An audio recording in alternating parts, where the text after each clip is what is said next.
from Cedar Rapids, Iowa, and the 2023 NCAA Division III Baseball National Championships.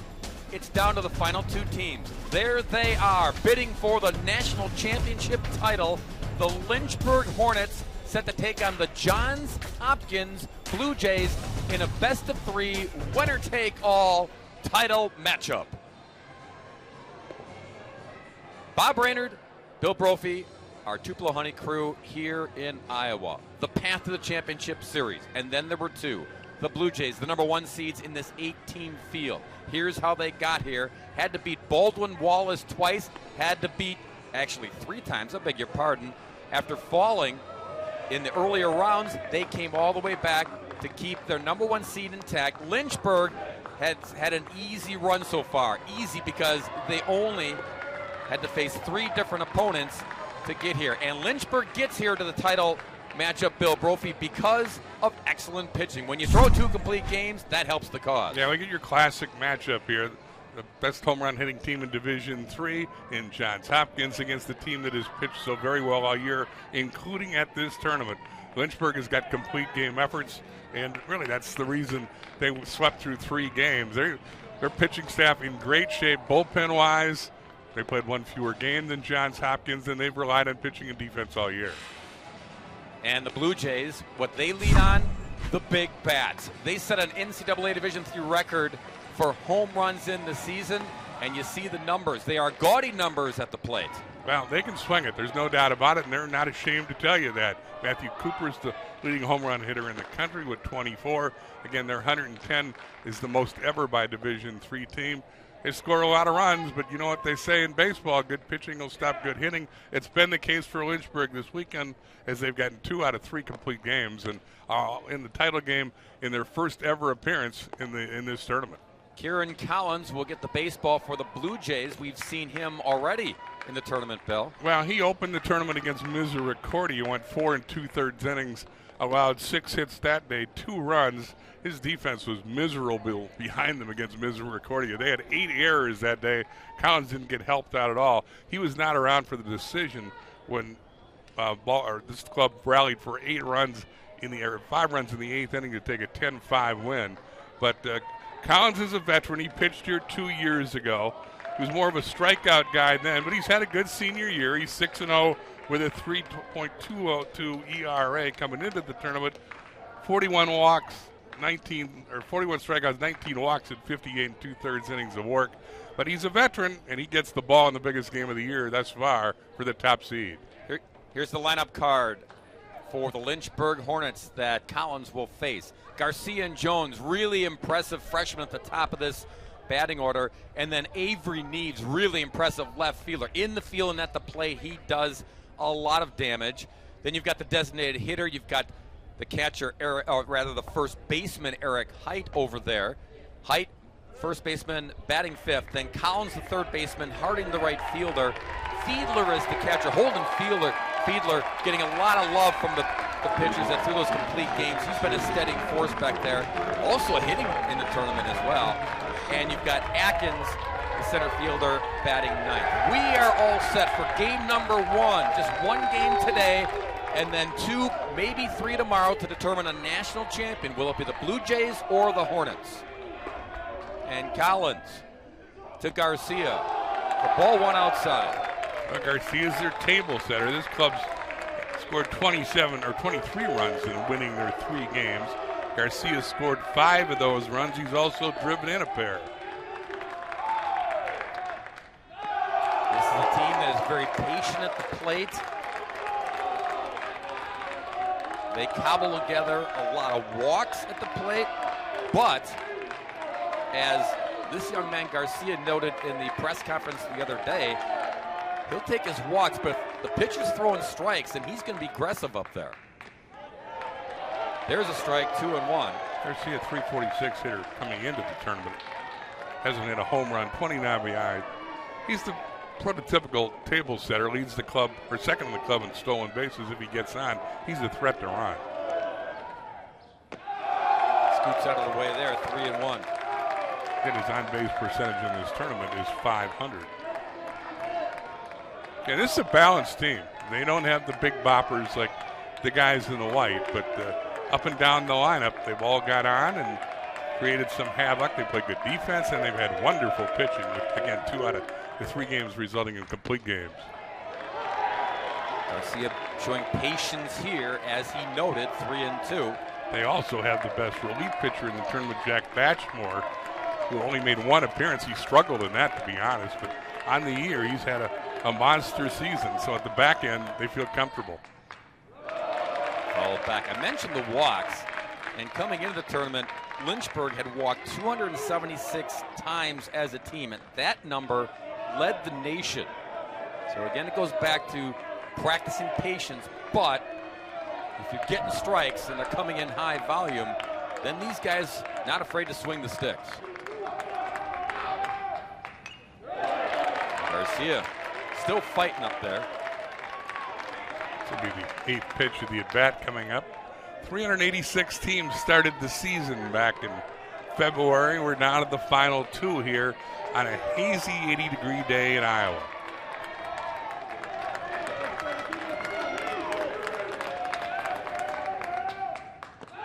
Ball 4. Another walk. Garcia aboard. Yeah, he's a threat to run, although he has not stolen a base in the Cedar Rapids. But this guy behind him can handle the bat. They're high school teammates at Durham, North Carolina. They've come up and provided solid defense up the middle for the Hornets at Lynchburg. Yeah, the defense and 1-2 in the lineup card. Bright future for Lynchburg. Ben Jones launches to right. Browning, the right fielder, going back and on the track makes the catch. Jones gave it a ride. Just missed that one. And it's a big ballpark. It's the home of the Cedar Rapids Colonels, the Midwest League affiliate of the Minnesota Twins, but it's a lot bigger ballpark than either of these clubs play in during the season. A lot of room for the outfielders to roam, particularly the center fielders. They got covered the gaps. 400 feet to straightaway center field, 403 where the flagpole sits, and right 407 at the deepest part of the ballpark, and 325 down each line. Here's Avery Neves, the left fielder. He leads the country in walks, but also a big bat up there. If he sees something meaty, he can sting you. Well, he's their power threat, no doubt about that. 302, 8 homers, 55 RBIs coming in the tournament. He's the leader in stolen bases as well. Good athlete. 2-time All-American. 3 for 12 here in Cedar Rapids. Driven in 4 runs. One of his 3 hits was a double.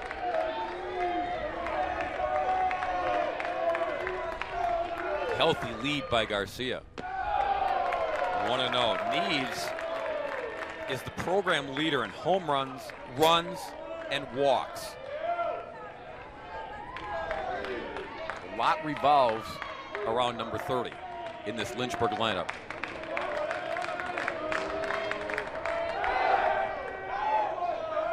Close.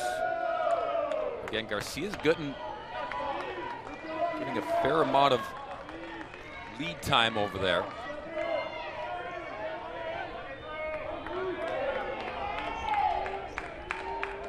1-0 to Neves. Garcia goes and then stops. It's a strike. He wasn't happy with the jump he got. He just put the brakes on and went back to first. Frank popped up ready to throw him out. Had to shift gears and hustle back. 1-1 to Neves.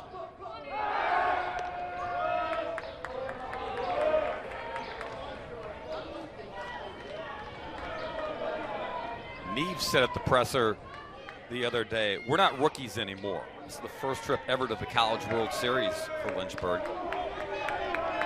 He notes that the team has been knocking on the door lately. And now that they're here to win.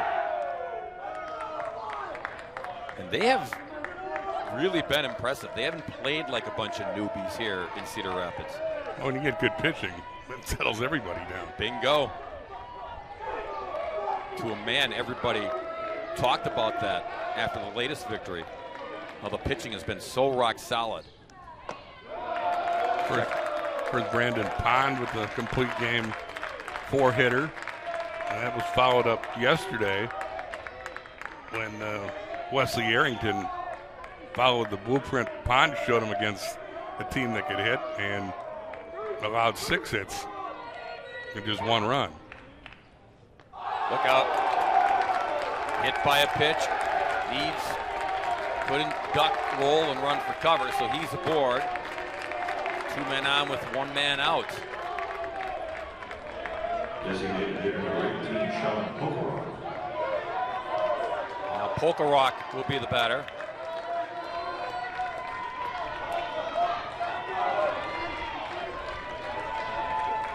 Polkarock played sparingly during the season. Only had 13 starts. Was 11 for 43 with a home run and 11 RBIs coming into the tournament. He's 3 for 9 here in Cedar Rapids. Has scored 4 runs. Ball 1 to Polkarock. Polkarock again for his first RBI in Iowa. Opportunity here early for Lynchburg.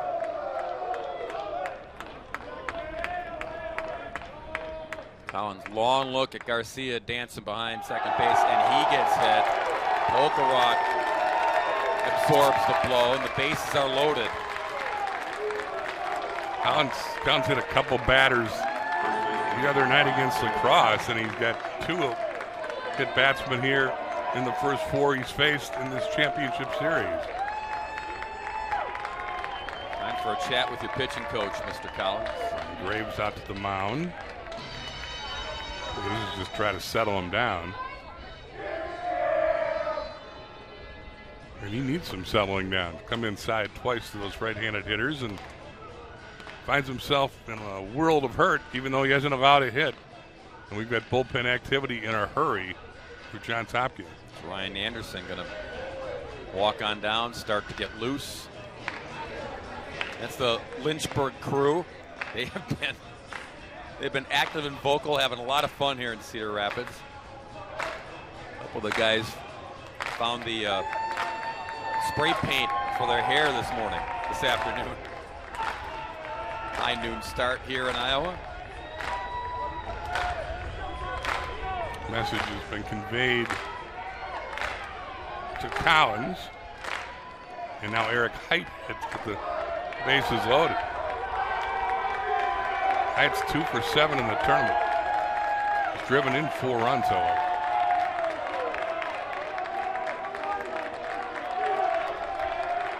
Bases loaded with Hornets.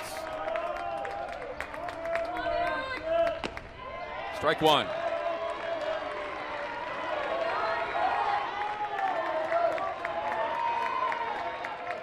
Height on the year, a .381 hitter. The homer and 19 RBIs. Infield back. They'll try to stay away from a big inning, and they'll love to turn a double play. Laced. Foul. Let's set that defense for the Blue Jays. It's Cooper, Myers, Browning left to right in the outfield. Stoyer, Whitney, Stevens, and Souvenir left to right in the infield. Sam Frank is the catcher for the righty Collins. Collins gets ahead of Hyde 0-2.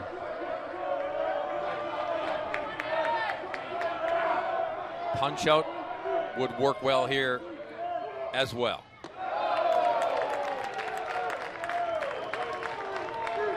Double play is optimal, of course.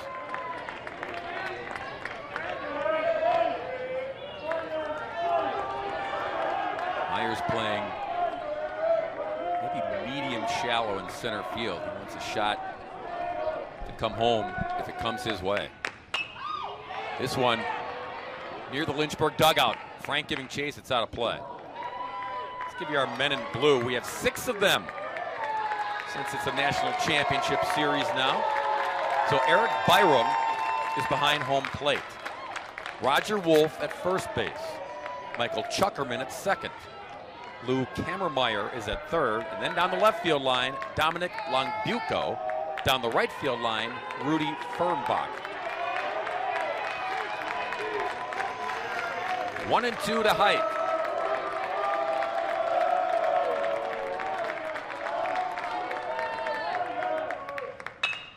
To left.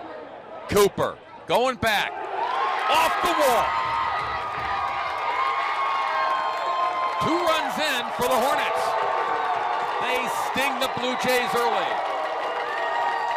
First hit of the game is a 2-run double.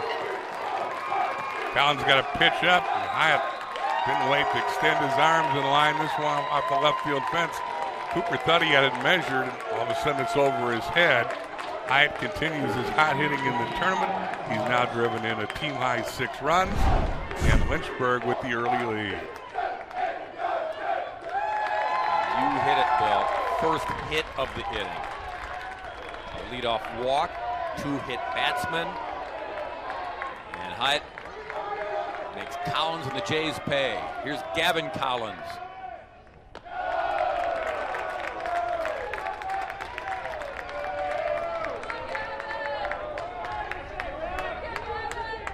One and 0 to the Hornets' third baseman. Runners at second and third now. Still only 1 out.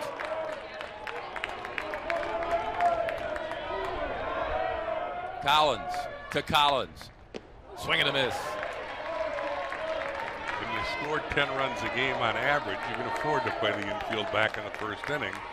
And Bob Babb, the veteran coach, has elected to do so again with runners at second and third and only 1 out against Collins.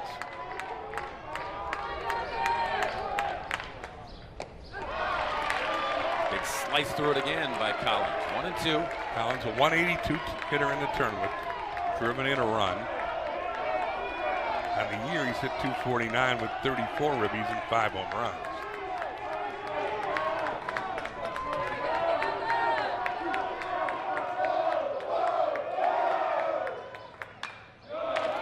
On play.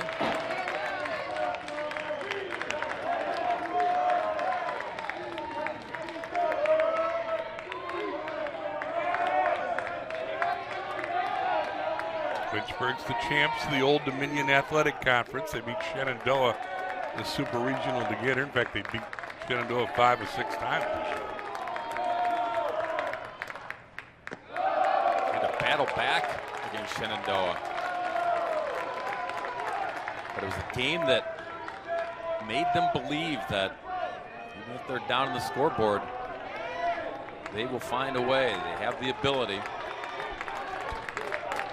This afternoon, jumping out to strike first. Straight up the elevator shaft. Frank, called off by Story, the third baseman. He makes the catch. And there are 2 away. Collins gets a big out there. He still has work to do. Jackson Harding with an opportunity to drive in a run, or 2.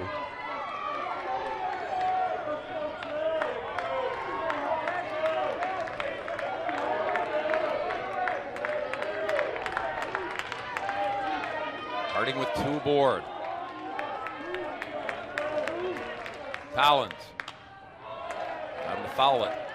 Harding's a .313 hitter. 22 RBIs in the year, 7 extra base hits. In this tournament, he's 3 for 11 with a double and 2 RBIs.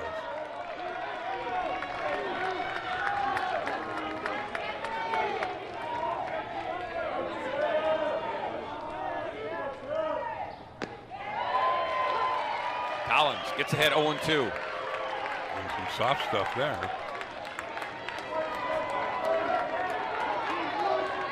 Played umpire with a little nudge for Harding to get back in the box.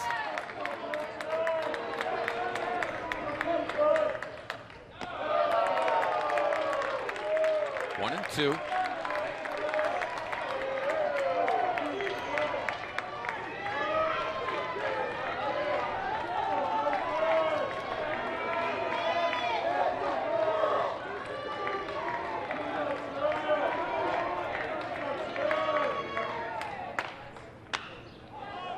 Softly hit, shallow right field. Stevens, second baseman, drifting back, and he makes the catch to retire the side. limits the damage, but there is damage to be sure. Lynchburg strikes first with 2 in the first. Blue Jays swing the sticks for the first time this afternoon in Cedar Rapids when we return.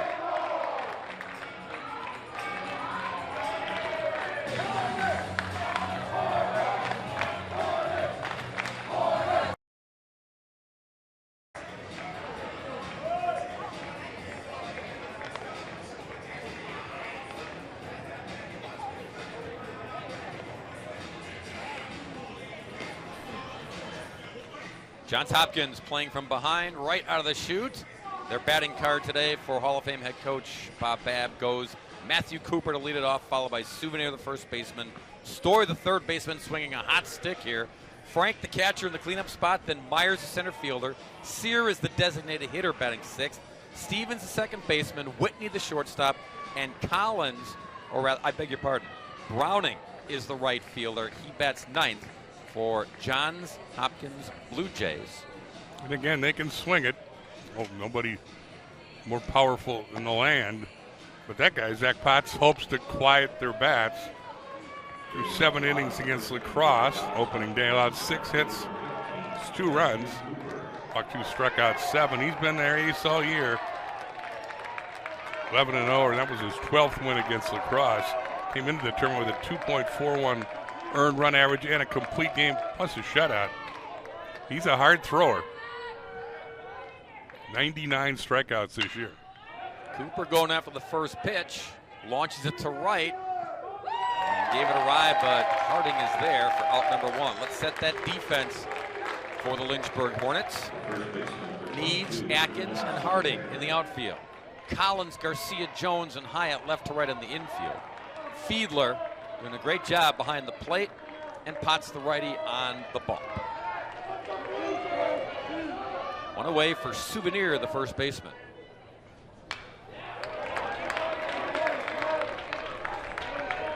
Souvenirs had a big tournament in 474. 9 hits to lead the team here in Cedar Rapids. In that category, he's driven in 4 runs. 1 to Souvenir.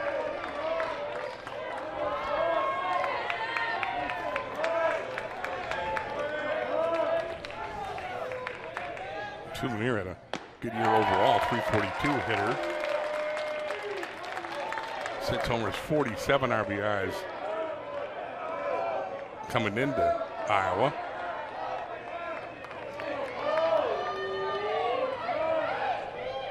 One, 2 on the way to Souvenir, way outside, 2-2. Stoyer will be next.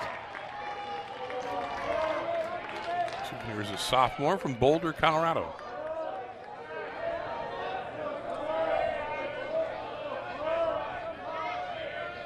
And the 2-2. This one launched high in the sky. Atkins for out number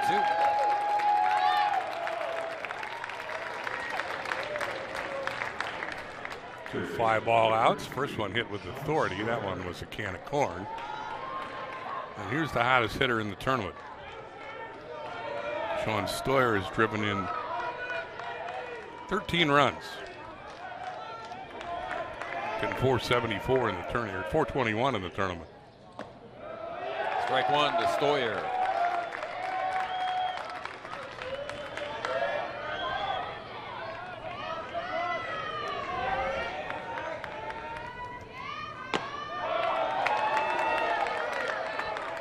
Stoyer's the second team All-American, and he sure played like it here. Hit 420 during the season with 16 homers, 55 RBIs. They say 13 RBIs alone here in 4 games. The Jays had 3 All-Americans this year. Cooper, a first-teamer. Stoyer, a second-teamer. And Gabe Romano, starting pitcher, also a second-teamer.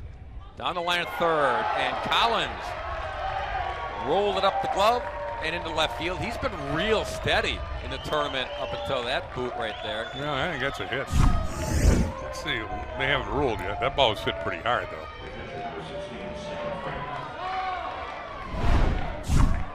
Collins played the heck out of third base. Got a strong arm.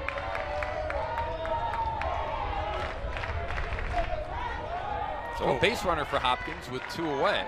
Brings up Sam Frank, the catcher. Big cut. They did rule it an E5. After great deliberation, apparently. Frank, at 336 hitter in the year, has scuffled a tad in the tournament, just 3 for 16.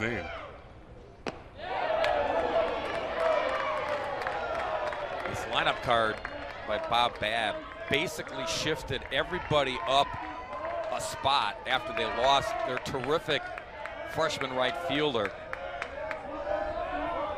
who's in concussion protocol. Shane was just feasting here in Cedar Rapids. He and Stevens collided and he got the worst of it. Dangerous collision between Alex Shane and the second baseman Stevens the other day, and he's out for the remainder of the tournament. But yeah, their lineup's pretty long when you got Shane leading off and Cooper hitting second. But with Shane gone, he'll miss a bat. In the hole, Garcia, look at the cannon throw to first, right on the money. Blue Jays set down in the first. And the Lynchburg 2 spot in the top of the inning stays put, stands pat. We go to the second.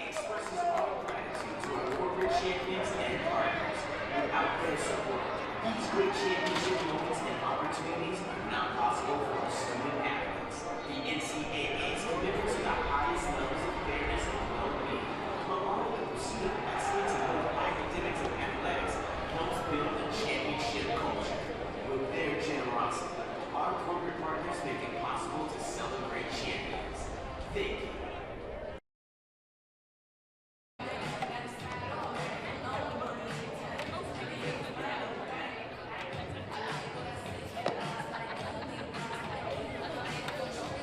Two nothing Lynchburg. Hey, shout out to Matthew Cooper, the Jays left fielder. It was announced within the hour. He's been named to the College Sports Communicators NCAA Division III Academic All-America Baseball first team today. He's the 31st Academic All-American in Johns Hopkins baseball history and the 14th first team selection. First honoree since Jonathan Heddleman grabbed the top honor in 2014. The 31, as there's a ground ball that Whitney handles. I gotta get this all in because he's deserving. The 31 academic All-Americans, most of any baseball program in the nation at any level since they started handing out the award in 1970s. Majoring in economics, carries a 3.54 cumulative GPA. Congratulations to Matthew Cooper. Doing it on the diamond, doing it in the classroom. He was the Centennial Conference Baseball Scholar Athlete of the Year last year. I would think he's got a chance to repeat this year after hitting .431, leading the country in homers and the GPA. So Fiedler starts the inning, grounding out to short, 1 away. Here's Carson Atkins, the center fielder.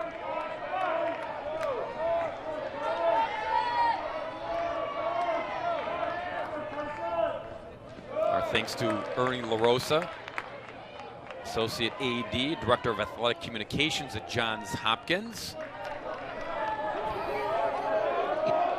He shared that information with me and asked if we wanted on the broadcast. Absolutely. Worth handing out those kind of game notes. Carson Atkins, the hitter here, 9-hole hitter, plays the heck out of center field. The bat, he's just 1 for 10 in the tournament. Number 9 hitter Garcia will follow him. Gives this one a pretty good ride. Left center. Myers coming over, and Myers on the run makes the catch. Again, in this big outfield, it's paramount to have a guy that can cover ground in center field, and we've seen a lot of good outfield play this weekend from the center fielders. Myers goes a long way to track down Atkins' drive there and get the second out. And all of a sudden, Collins has retired 4 in a row after a very shaky start. Top of the order, second time for Garcia against Collins. Ball 1.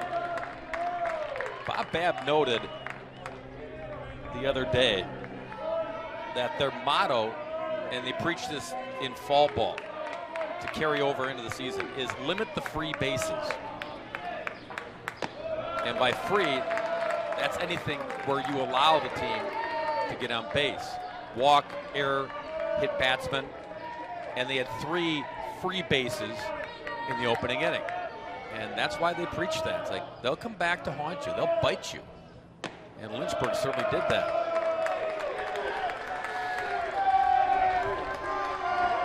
The Jays know it's part of their offensive attack as well. If they get a free base, if they draw a walk or get hit by a pitch, you'll hear the dugout yell, free base. And they're not going to yell it here, but it's a free base for Garcia. Second time he has walked today. 2-out walk brings up the other freshman, Benton Jones. Bill mentioned they were teammates in high school, and must have been a 2-for-1 sale for head coach Lucas Jones. He's got 2 guys up the middle, and they've only just begun. Strike to Jones.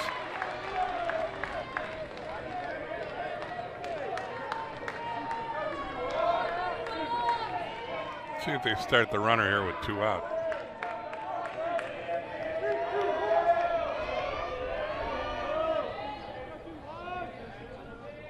There he goes.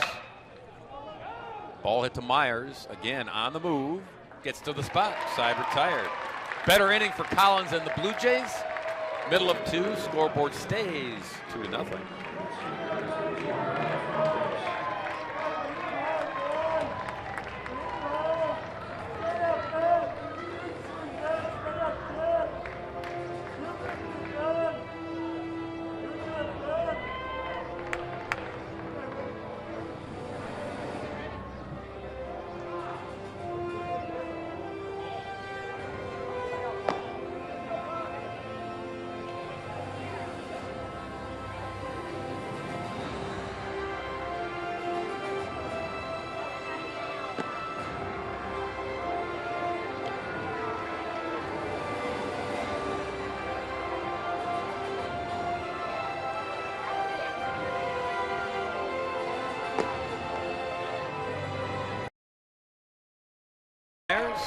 Here in the bottom half of inning number 2. Sear, the DH, to follow, and then Stevens, the second baseman.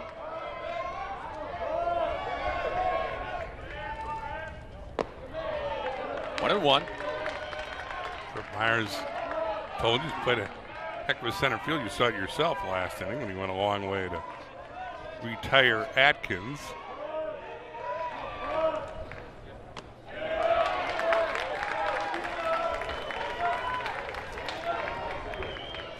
Potts ahead 1-2. He's getting up there about 88. Is Zach Potts.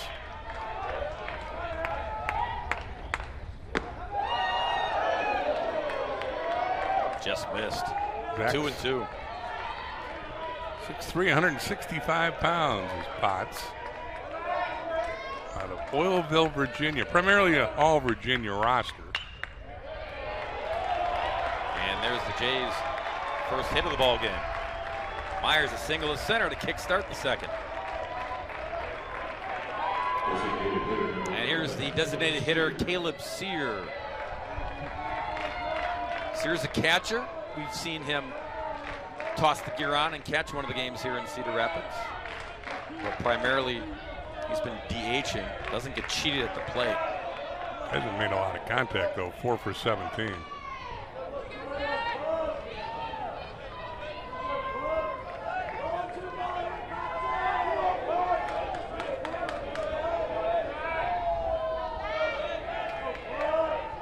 Hit 16 bombs during the year, though, so like Bob says, he swings hard, and when he does, it goes a long way. He's a junior out of Coral Springs, Virginia, or Florida.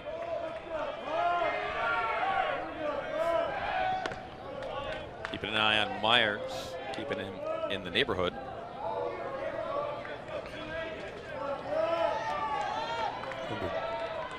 tandem up the middle from North Carolina. There's only one other kid that's not from Virginia in the Lynchburg roster. Meanwhile, Johns Hopkins is a national team. They got kids from all over the country. And they've come together to become the #1 team in the land pretty much from the beginning of the season until here, the second last day of the season. 6th trip to the baseball championships for the Blue Jays. Have never won the national championship. Certainly have come close. They've been in the running.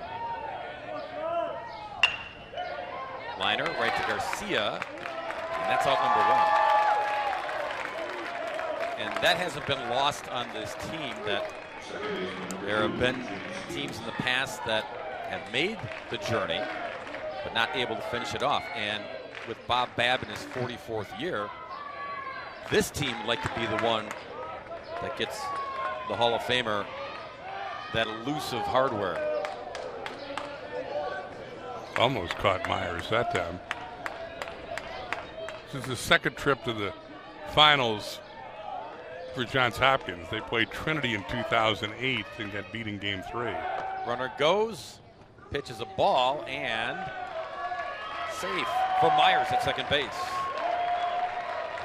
So stolen bag puts him in scoring position here as the Jays try to chip away at this 2-run deficit. Myers is 4 stolen base. That's the most to anybody in the tournament. He is yet to be caught.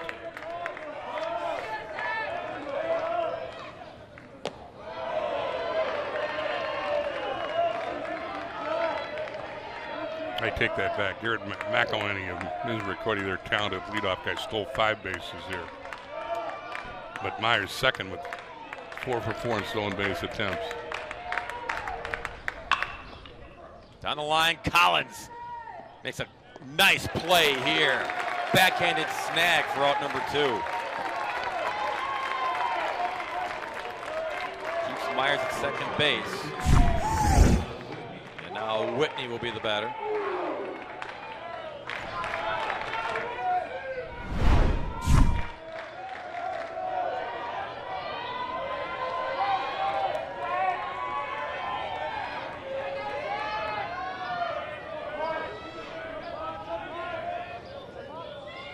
Whitney, just a .270 hitter on the year. He's had a big tournament. He's 7 for 13 with a couple RBIs. Second best in the club in Iowa. And played a nice shortstop after some troubles the first day against Misericordia. Talking about the 8 errors in that game, and yet the Jays came back to win it. Got their offense ignited late. Well, and Misericordia had 3 errors to aid the comeback late. It was not a well-played game. Bob Babb noted that. He said we're still a young team. And that was in question about the 8 errors, is that the infield is really young, growing, and he said sometimes that's going to happen. He said it was an aberration.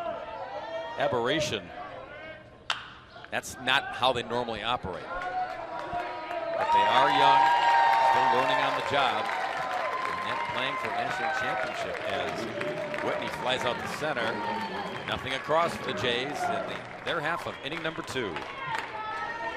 Comprehensive learning is being able to adapt to experiences and apply the things that I've learned. Being an athlete and juggling academics helped me grow as a person, and things I've learned, I was able to apply it in another field, putting them into everyday life. Developing comprehensive learning helped me prioritize certain things to make sure I get to where I want to be.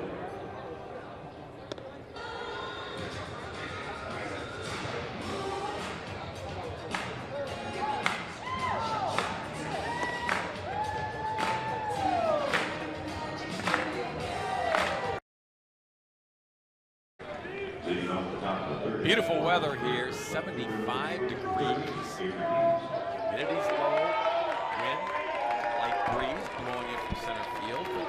Absolute gorgeous weather. We had little spotty rain showers throughout the day yesterday, but it didn't matter because both these teams, everybody had the day off yesterday, part of the new format here for the D3 tournament. Everybody a chance to rest and reset. Both coaches talked about the days off that they earned by winning the first 2 games and then having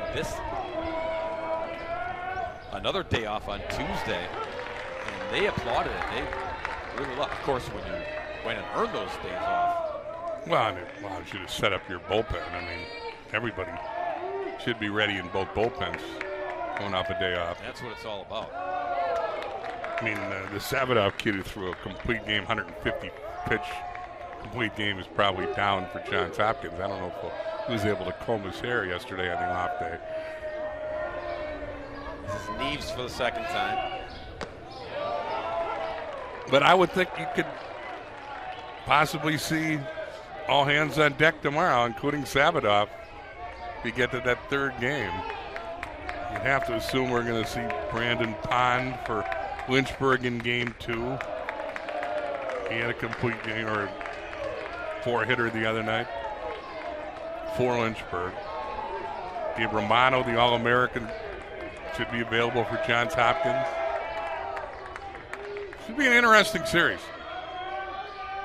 The third, Stoyer. Close play. And I think they want a challenge. That's what that motion means. Players do that. Neves is going to stay on first base, and looks like Lucas Jones says yes. Go take a look. Neves and his first base coach sold him on using a challenge. Now, both head coaches have 2 reviews available. Crew is going to huddle up all 6 of them to discuss first, and then if you win your challenge, then you keep your challenge. Take another look here before they head underneath to go take a look. Might win this one, Bill. Neves really gets down the line. He's a good athlete. We've talked about it for days here. Looks like a linebacker and runs like a running fullback. And his speed made that a close play. And I think Jones defers to the first base coach and Neves in saying let's challenge.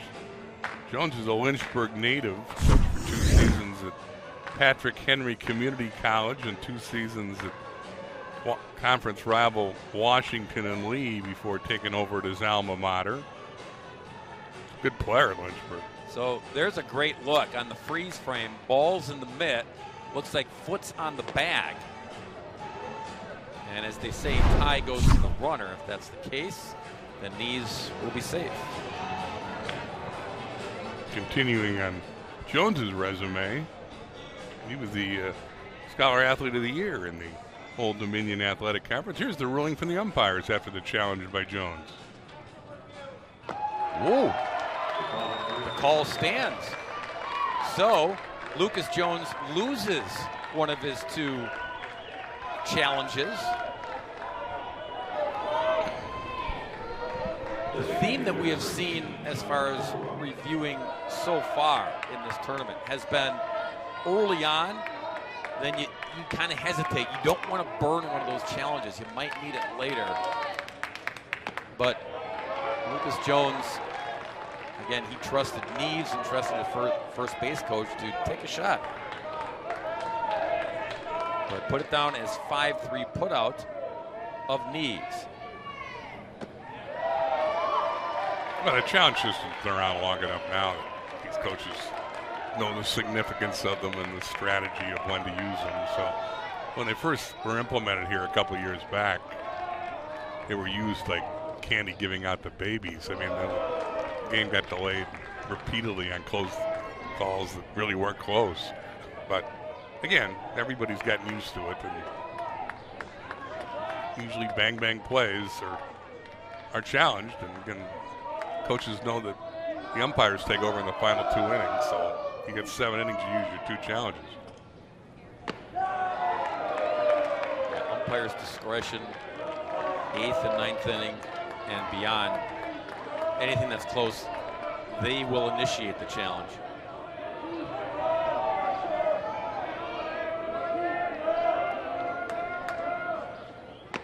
Swing and a miss. Down goes the DH, 2 away.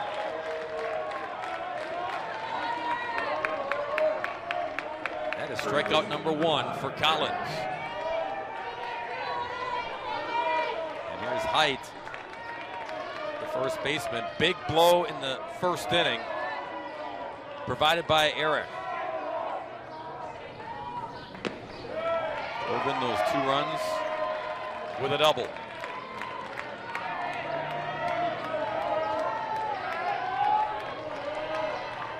Collins more of a pitch to contact guy now than a strikeout guy. Contact here, but foul. We saw him here a couple years back. He was known as a strikeout pitcher. This year, he only had 41 strikeouts in 58 2/3 innings coming into the tournament. He whiffed 5 the other day against Misericordia, and as you said, that was his first punch out tonight, this afternoon. 1-2 to Height.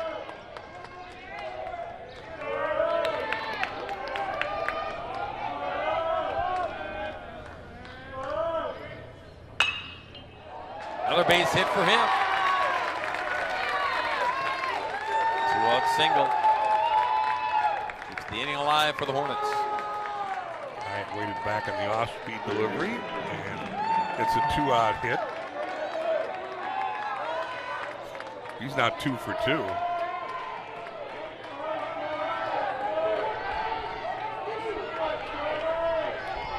So Gavin Collins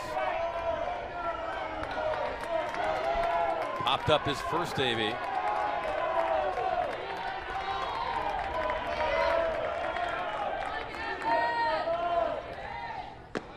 Ball 1.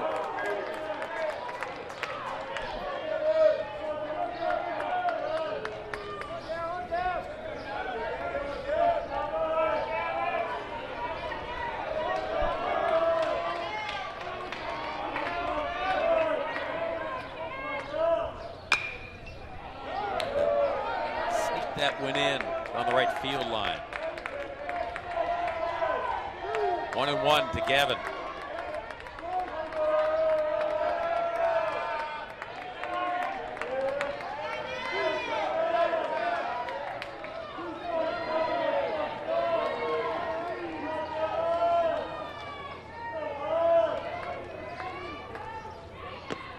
Big cut.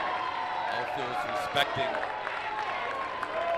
power potential of Collins. Big gap in right center, but Myers, Cooper, and Browning playing fairly deep compared to other batters here. Runner goes. Throw down by Frank is not in time.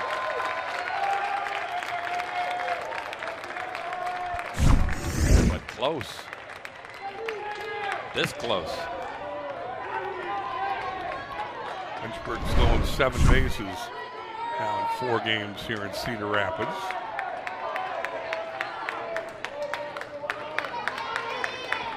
First steal of the year for High.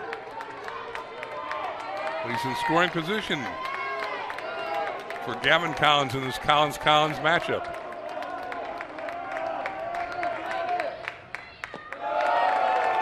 Full on Gavin.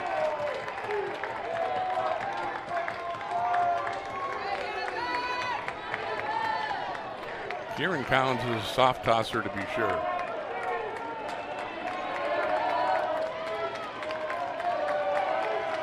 Wins with finesse. Let's see what he's got here.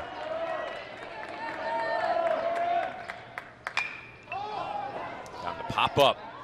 Shallow right field. And Stevens makes the play. Middle of 3. Hornets 2. Blue Jays nothing.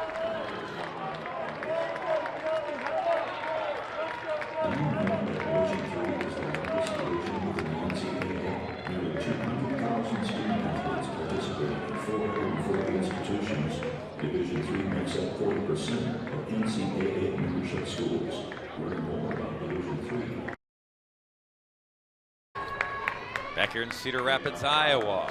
Good flyover here as we head into Veterans Memorial Stadium. That's where you took me to PG dinner Terrace last time. Field. What's that? That's where you took me to dinner last time, wasn't it? Was it? Give you a tour of downtown Cedar Rapids. Oh, yeah, it was, yeah. We were dining with, not with them, but in the same facility as some of the Lynchburg fans. Collins on the move, and nice stretch by Hyde on the other end to retire Sam Browning. One away. Singing the praises of Collins repeatedly this afternoon, and makes a nice defensive gem there to get the leadoff man here in the third.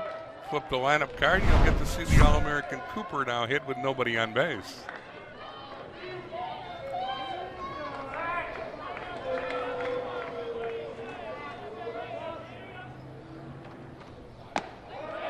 Bob Babb noted the other day that there are times that his team, he said, we might look bad. We might look like our offense has gone south. Like, where'd it go? It dried up. But then he also added that within the same game, we can throw up a crooked number. That's the way it's been all season long. They have gaudy numbers, to be sure, all season long. But it just kind of comes in bunches for this Blue Jays squad. And Potts made Cooper look bad in the preceding swing.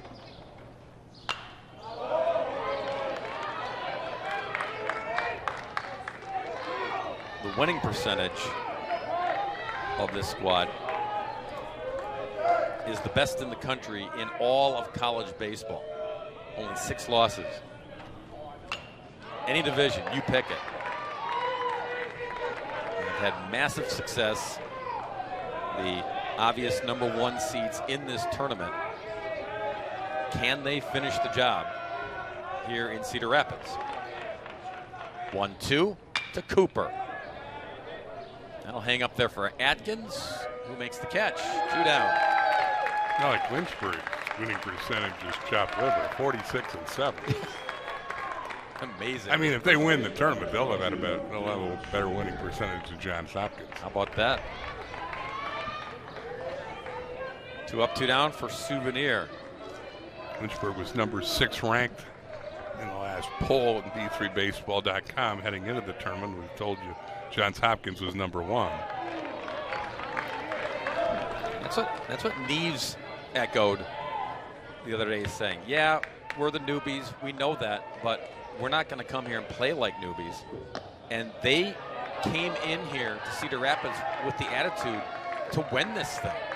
Sometimes teams are just thrilled. They throw a parade back home. Yeah, we made it. Let's just go there and soak it up and have fun. Not these guys. And so far, so good in this Game 1 matchup with Johns Hopkins. 2-0. The Hornets lead after 3.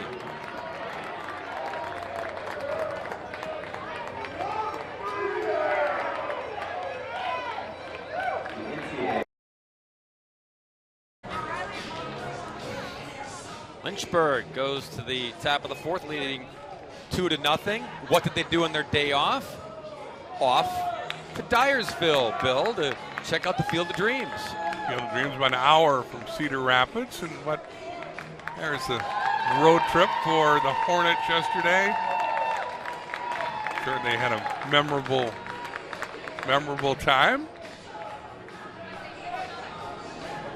Why not? If you've never been, it's for a baseball player or baseball lifer. You gotta go. And they packed up the bus and did just that. Some of our production crew followed suit. They were at Field of Dreams yesterday on the day off for everyone. And we're in eastern Iowa. Set up the middle for Harding. Leadoff single here in the top of the 4th.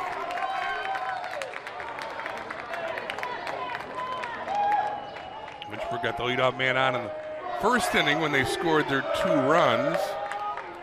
Collins has done a good job of keeping them at bay since. He's only allowed 2 hits, both by Eric Hyatt. Let's see if they bunt Harding over after he singles to center. Golden Fiedler is the catcher. He grounded out in the 2nd inning. I would think they will bunt. So does Bob Babb. He's got the third baseman Steyer creeping in.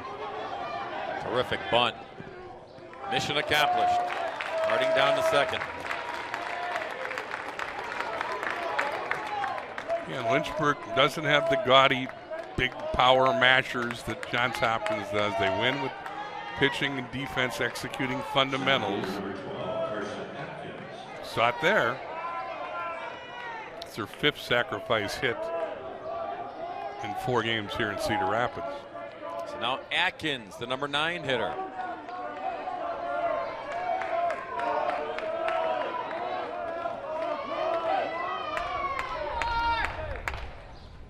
Carson takes ball 1.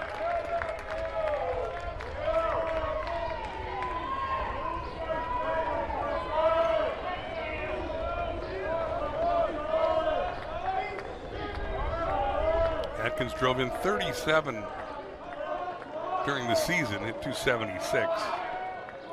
He's 1 for 11 here in the tournament. Cuts through that pitch, 1-1.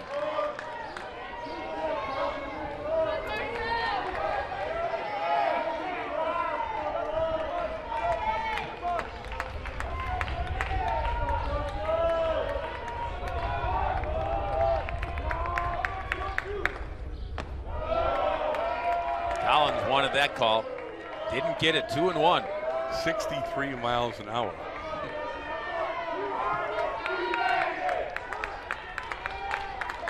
Right-hander thought he guided it to the right spot.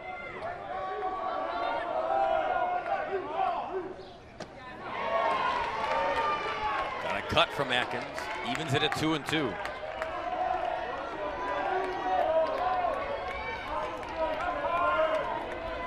Garcia, the leadoff man, who was walked twice, waits on deck.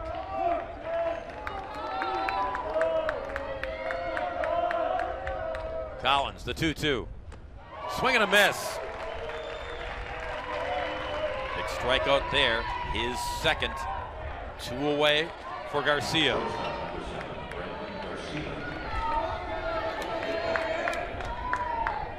As noted, walked and scored in the 1st. Walked in the 2nd, but was stranded.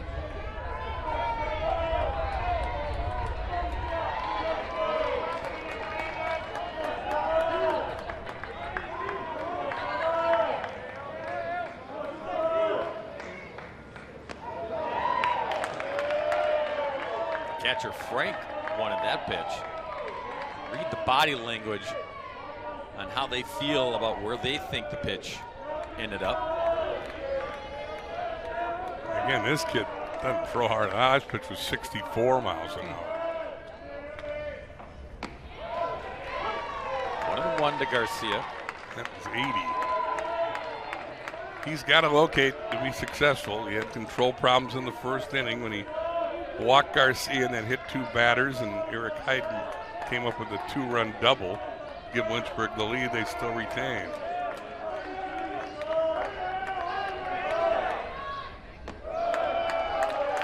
Tad high, 2-1.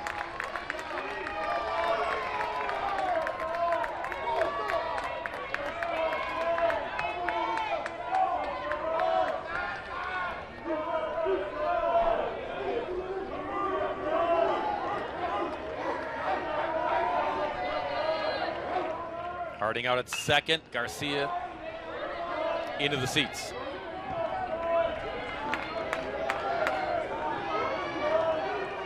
So 2-2 to Garcia with 2 away.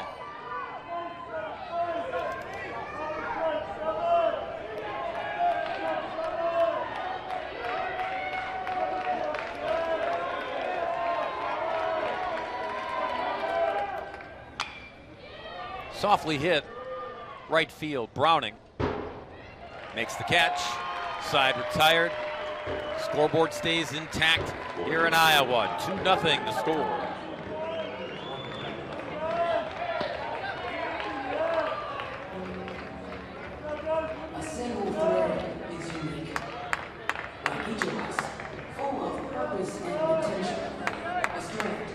designed to convey. Greater. We can achieve so much.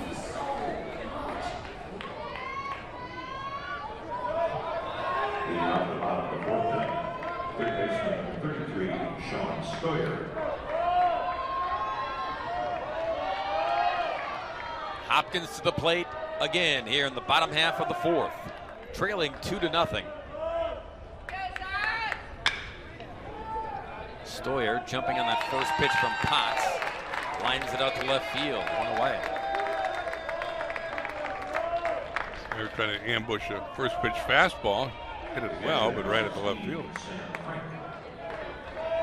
Here's the catcher, Sam Frank. Ground out in his first AB. 7 in a row, retired by Potts. Doesn't have a strikeout either. But he's throwing strikes. And they're hitting right at his guys behind him. There's a stark contrast between Potts, who's got up to 90 miles an hour, and Collins, who's barely got to the mid or low 80s.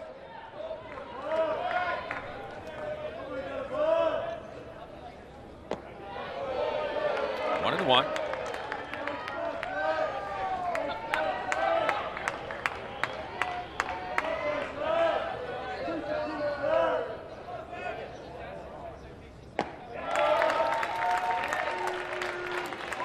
On the swing, 1-2.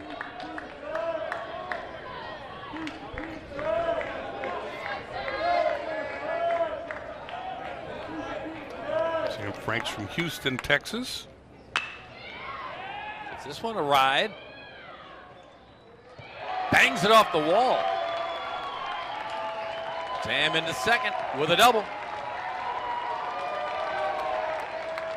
Hopkins hoping something gets ignited here in the fourth. That's their second hit. Center fielder number 30, Fourth hit of the tournament for Frank. 3 of them have been doubles. It's been scoring position. He's been double trouble.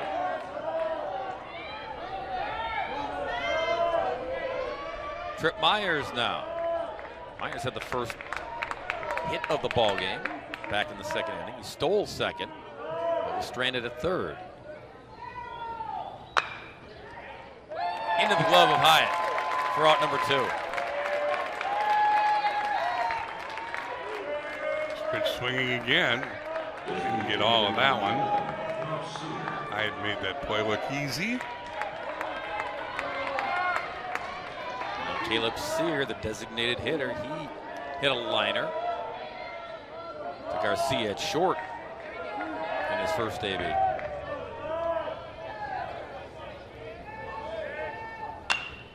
First pitch swinging again. Will it fall? No, sir. Atkins gets there. Side retired, double in the inning, but stranded at second. So we go to the fifth. 2-0 Lynchburg over Johns Hopkins.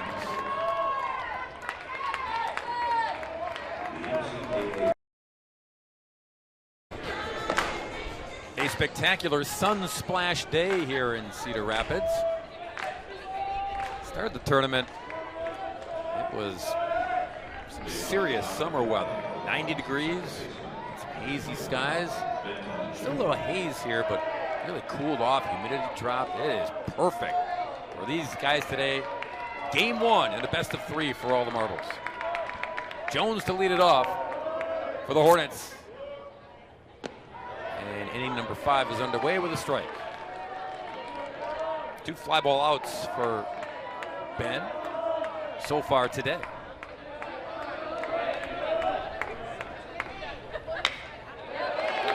Got a base hit here.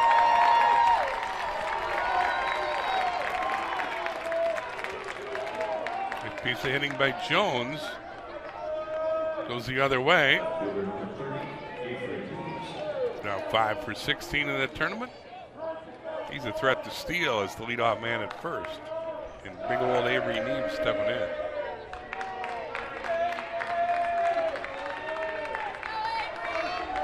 Avery hit by a pitch in the first inning.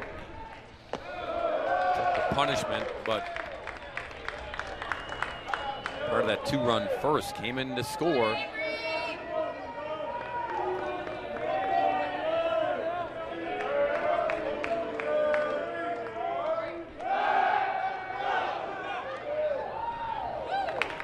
Cloud of dust. Jones just gets back.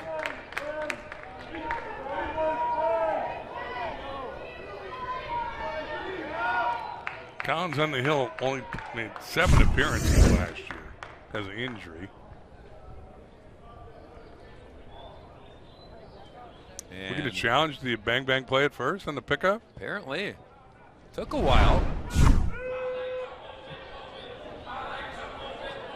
But Bob Babb says take another look.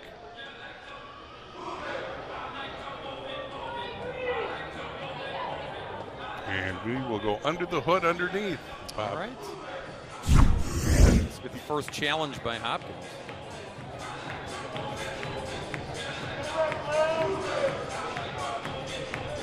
Really hard to tell, isn't it? That look makes me think he might have been out. Yeah. Was the glove on the shoulder at the time? If they rule it was, then yes, because the fingertips were not back in the bag yet. So Bob Babb going to use the first of his 2 challenges. Unlike the big leaguers, there's no video guy down in the clubhouse somewhere telling the coach or manager to challenge. This is pretty much on instinct. And, yeah, what does your gut say? There's a delay from the time the play happens in reality to when it goes up on the satellite and you see it. So it's not like they have to make a decision, bing, bing, on the dugout on what they see as opposed to checking the monitor somewhere. Here's a decision from the umpires.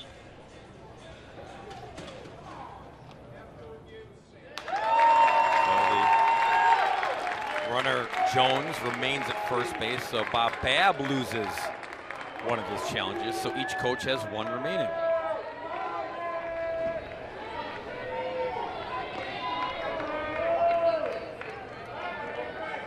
So 3rd time in 5 innings, Lynchburg's had the leadoff man on. Babb trying to eliminate that leadoff man with that challenge, which was unsuccessful. Back to the 1-0 pitch to Neves, and lifts it to right field. Shallow right. On the infield, Stevens makes the catch. That's out number 1. Johns Hopkins bullpen is busy. Challenge allowed pitchers to get warm down there. Here's Polkarock, the designated hitter. Hit by a pitch, struck out today.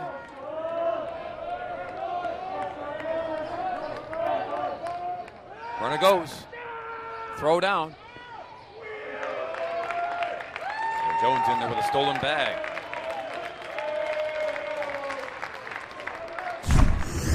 Jones' 3rd steal of the tournament.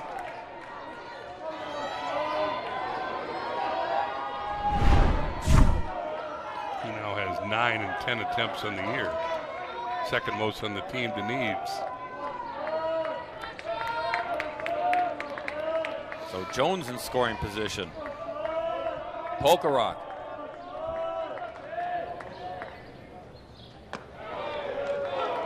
One and one.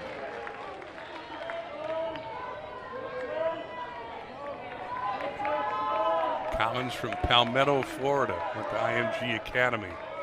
He's a senior. Taking his time here with the runner in scoring position.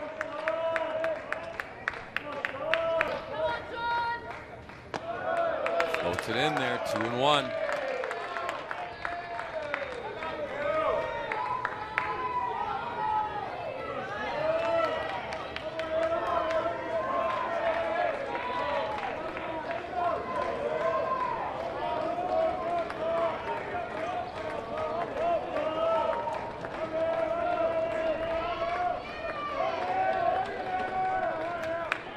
Long look, back at second. And a foul by Polkarock. 2-2.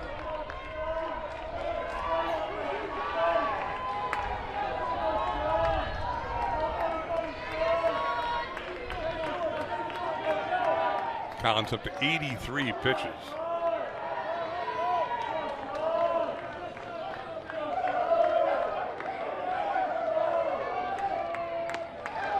He glances and throws back.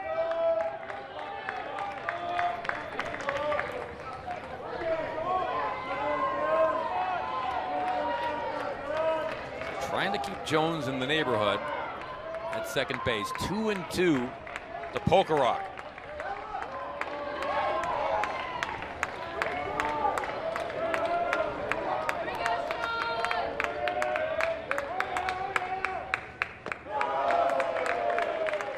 Count goes full. I don't think Collins is going to get the pitch to Hyatt, who's on deck, and it's 2 for 2. Yeah. Double and a single, driven in those first inning runs.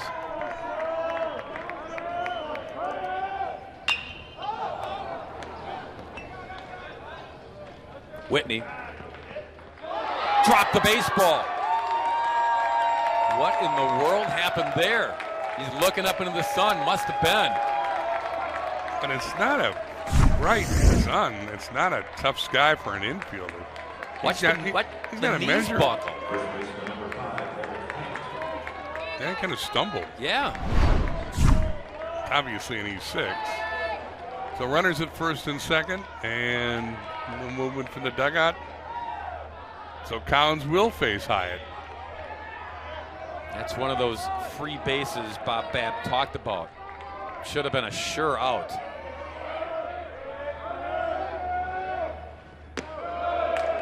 It cost them in the first inning. 3 free bases led to 2 runs.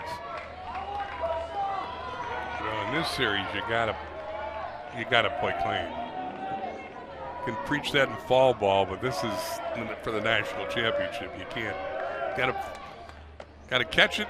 You gotta be able to pitch.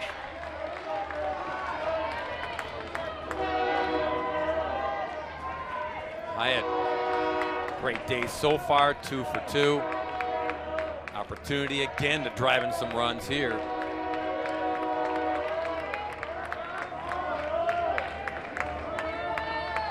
One pitch. Instead, throw to second. Fans wanted a balk. Yeah, dugout's really barking balk.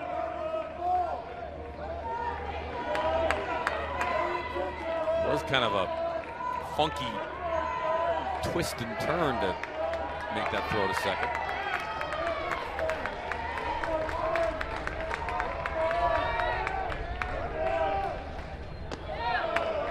Missing 2-1.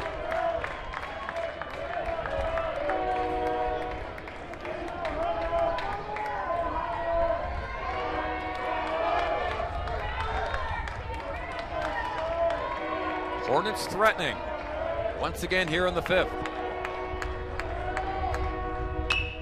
Slice it to right. Browning will make the catch. No advancement, 2 away. Now we'll see the Collins against Collins matchup for the 3rd time today. Third baseman, Gavin Collins. Hornets have left 5 on base through the first 4 innings. They have not been able to come up with the big hit against the soft stuff of Kieran Collins. Gavin 0 for 2. Takes ball 1.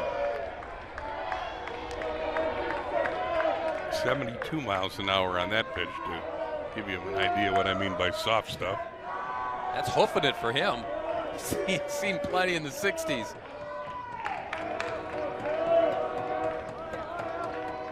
1-0. Foul back.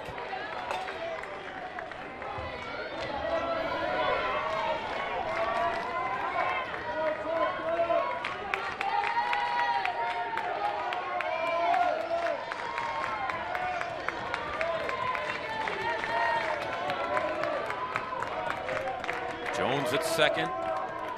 Kokorok over at first. 2-1.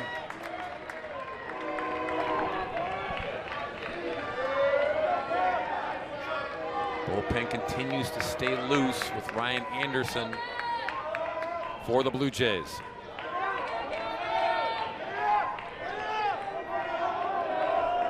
Collins to Collins.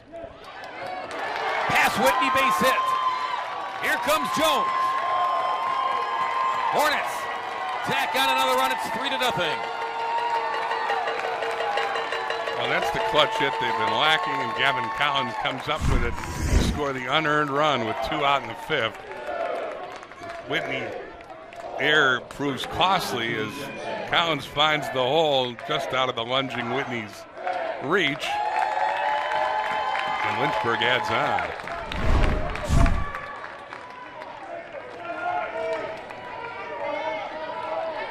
Still 2 on with 2 out. Jackson Harding will try to keep it going.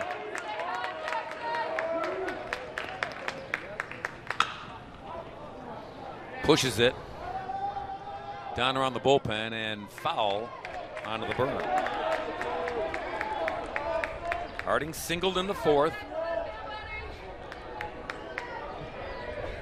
Trying to capitalize on the miscue they already have for a run.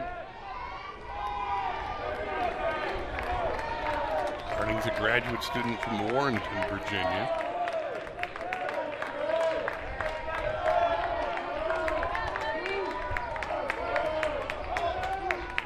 Collins, the 0-1. Again, the soft toss, 1-1.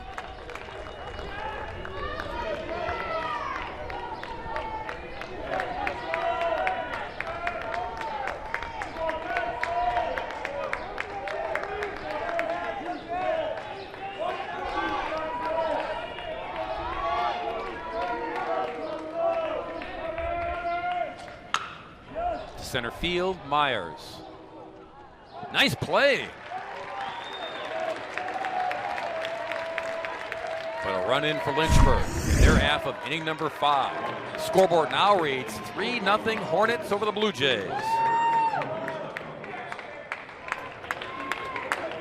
As a program, the NCAA and Division III are committed to diversity, inclusion, and gender diversity among student athletes, coaches, and administrators. D3 aims to ensure it is safe for, inclusive of, and welcoming to the LGBTQ community and its allies. To assist with this, the Division III LGBTQ Working Group has resources that include a policy guide, promotional kit, communications plan, and more.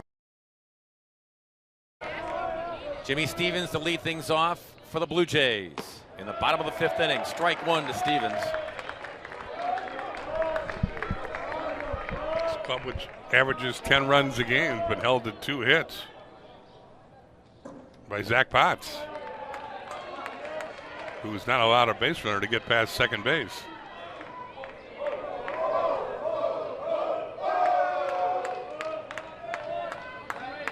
To Stevens. Bouncing ball to third. Collins. 1 away. Batter will be Whitney. It's kind of strange. There's Bob Babb. Fun fact, Bill. You'll love this. Okay. These 2 teams played in the very first NCAA Division III tournament, 1976. Lynchburg and Johns Hopkins. I thought Lynchburg was here for the first time. Well, I think like in the previous, like the maybe like in the preliminary rounds. Okay. Okay, go with your story. Yeah. As Whitney flies out to right, 2 away. Some Ernie LaRosa from Johns Hopkins, so you can go question him. But he said that Hopkins and Lynchburg played in the very first NCAA Division III tournament in 1976. Bob Babb was a junior on the 76 Hopkins baseball team.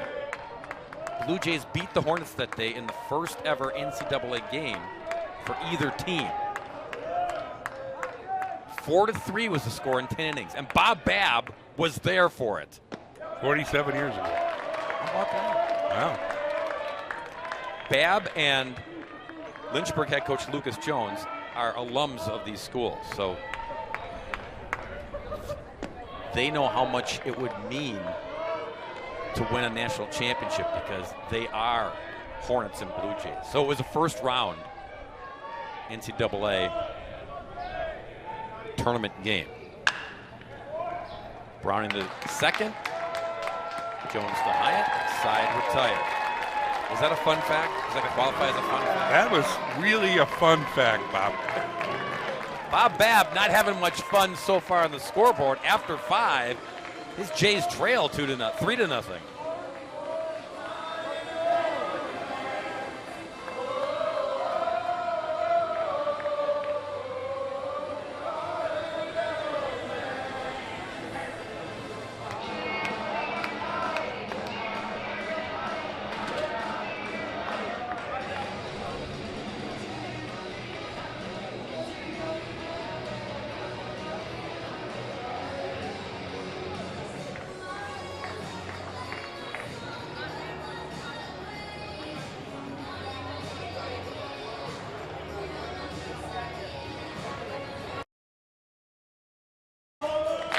Hornets 3, Blue Jays nothing. Top 6 here in Game 1 in the best-of-3 National Championship Finals. Someone will be on this playing surface tomorrow, holding the hardware, posing for pictures. It'll be the first national championship for either school. 97th pitch from Kieran Collins. There's a ball to field it, or field it.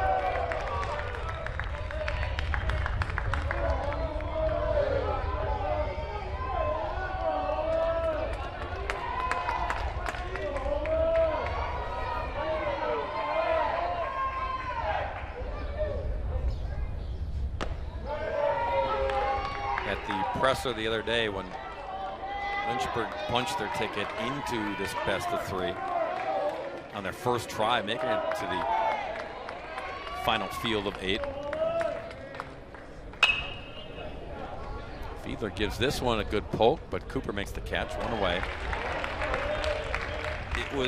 They asked Garcia, they asked all the guys at the table, how does it feel to know you're going to have the day off and then play for the national championship? And Garcia said, it feels pretty expletive good. Which even his coach Lucas Jones had to laugh, but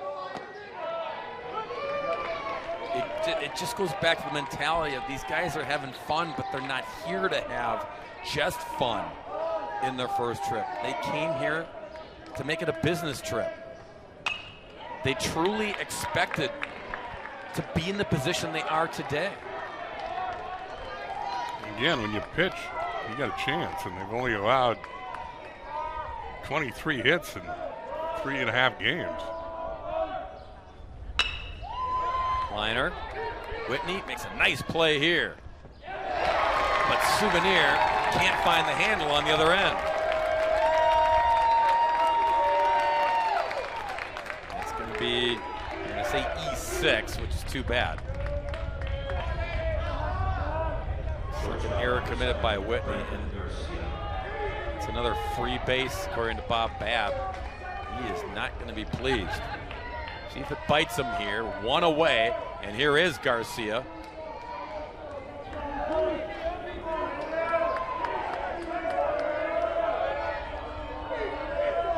Stoyer's sneaking up on the infield grass, ready to pounce on anything Garcia brings his way.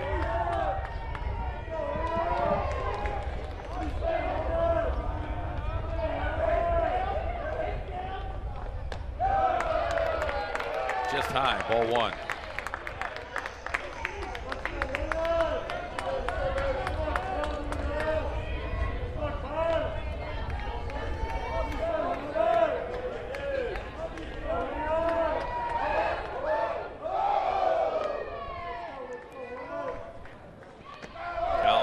hit Garcia.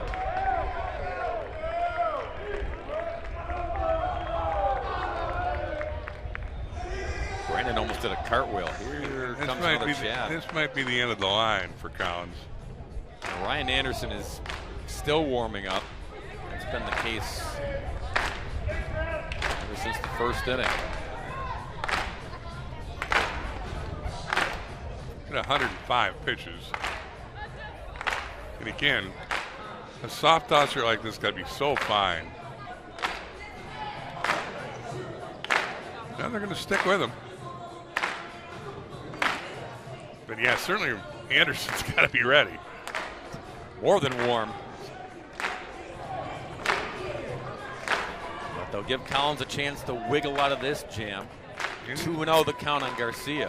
He's done that for the most part today, too. Stranded 7 runners for the first 5.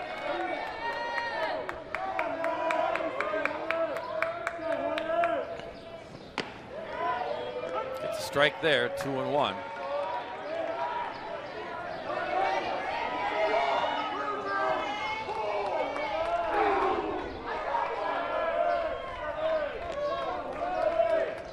Atkins over at first.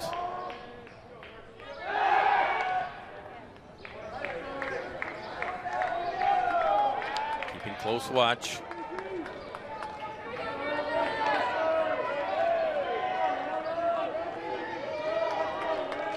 Atkins has stolen 5 bases in 7 attempts this year. He has not run in the tournament.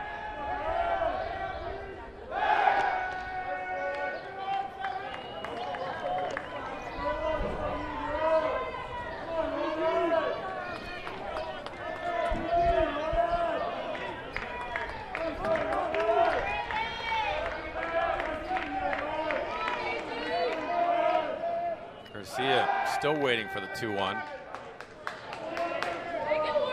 As Collins continues to show concern over at first base.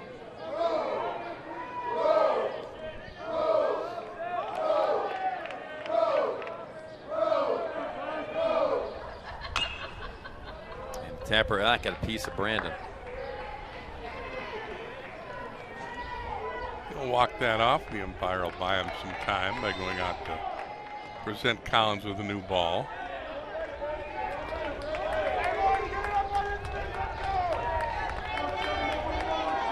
So 2-2 to the leadoff man.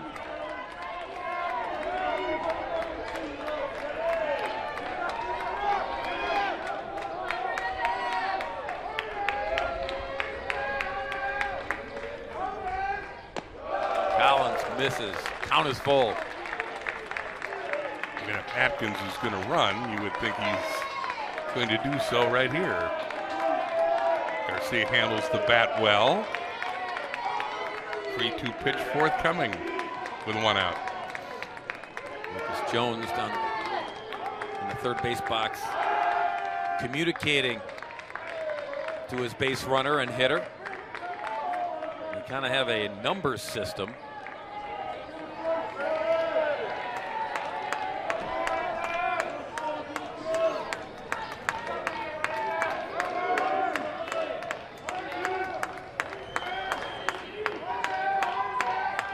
Runner stays put.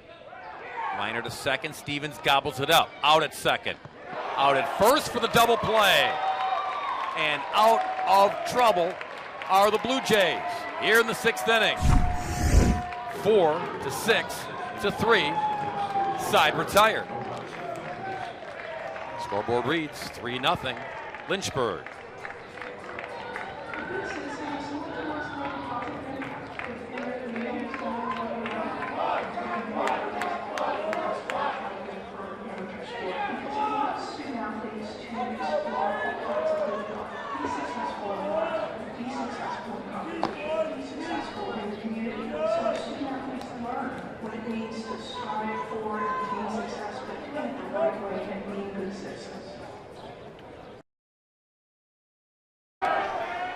Bottom of the 6th inning, Johns Hopkins still looking to get on the scoreboard here in Game 1 in Cedar Rapids.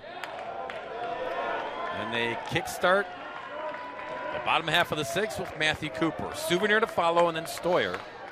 Bob Babb looking for one of those crooked numbers that we talked about. And Cooper took one on the thigh. So he'll draw the free pass to try to get things started.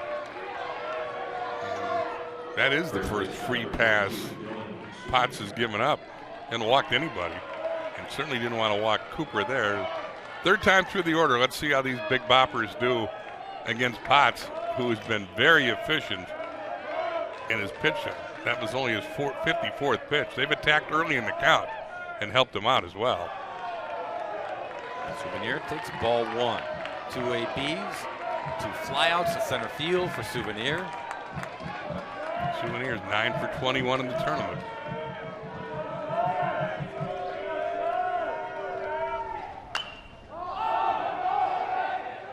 Is there room for Fiedler? Runs out.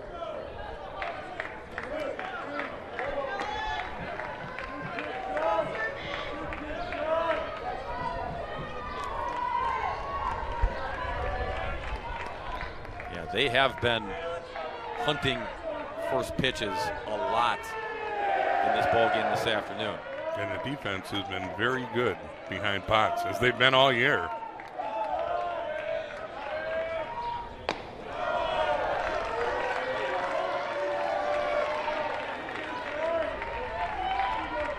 They win with pitching and defense. They're more double plays than any team in or second in the country in double plays. Only one other team has turned more twin killings. Chance here. Play it on a hop. And turn it. Right on cue. Garcia to Jones to Hyatt. Bases erased, 2 away. No, again, it's next thing to talk about all the home runs and all the big bombs that Johns Hopkins hits, but you win at every level. You win with pitching and defense, and that's what Lynchburg's done all year. They've given up fewer walks than any team in the country. Again, they're second in the country in double plays turned. And they've had the timely hits here in Iowa this weekend. And now the early part of the week. And this is where you want to face a hot hitter in Stoyer. Get those guys off the base paths. They have not had multiple runners all day and have not advanced the runner past second base. And Garcia makes this play. How about it? Gold star for number 7 at short. Snuffing him out, getting him off the field. 6 complete. Lynchburg 3. Johns Hopkins nothing.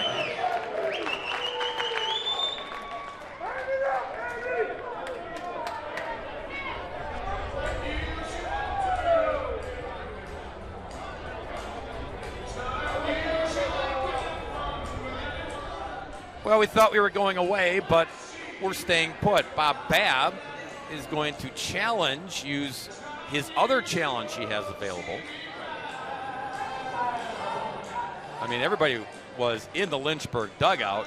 Yeah. And I don't know if anybody besides Coach Babb, and obviously somebody in his dugout, that was a disputed play at first, but Babb has asked for the umpires to review it. Here it is.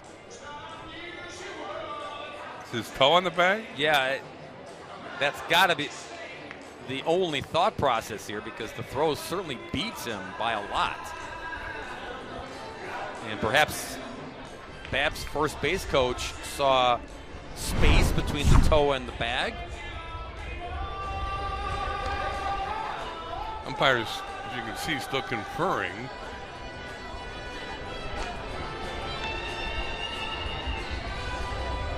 There's 6 of them, so I guess the debate goes longer. Yeah, it's a little longer.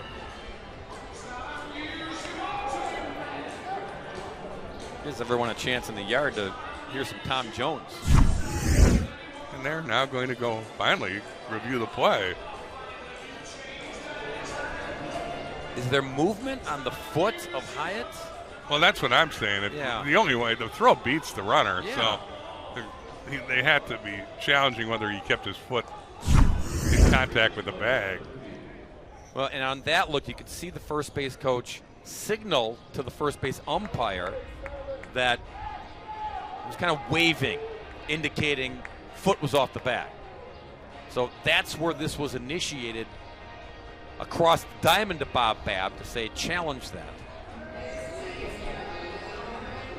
And Johns Hopkins needs base runners.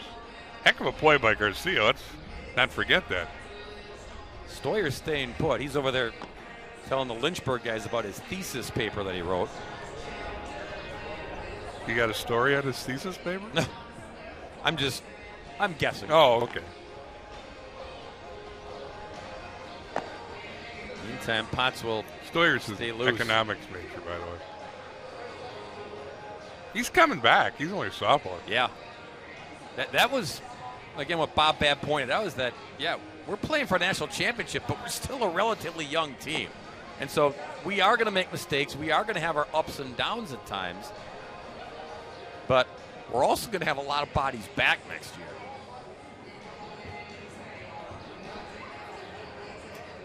And this is taking longer than I thought it would. Here come the umpires. Here comes the decision. Still out. Still side retired. Bob Babb loses both of his challenges. He's out for the rest of the ball game today. We now go to the top of the 7th inning with Lynchburg in front, 3-0.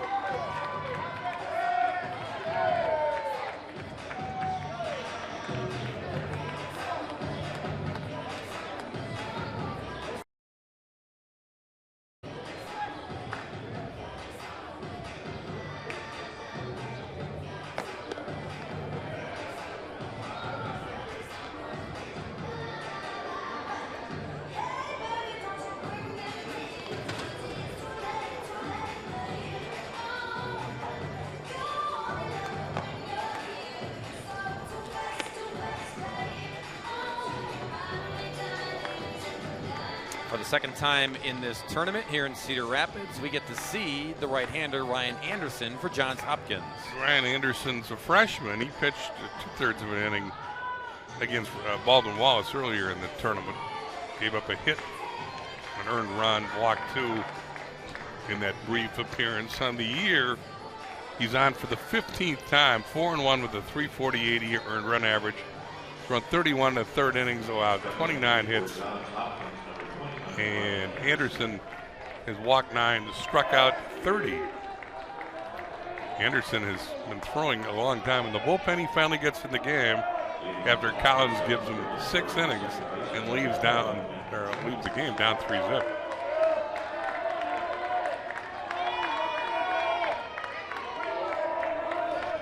Here's Jones to lead off the 7th. Jumps on the first pitch he sees from Anderson. Flies out to Browning and right, 1 away. So again, Bob Babb used both of his challenges, unsuccessful on both. He's out. Lucas Jones used 1, unsuccessful. He has 1 remaining. But, again, keep this in mind. When we get to the 8th and the 9th inning, they don't have to challenge. The umpires, anything close, they'll go look at it. Here's Neves, the batter. Ball 1 to him.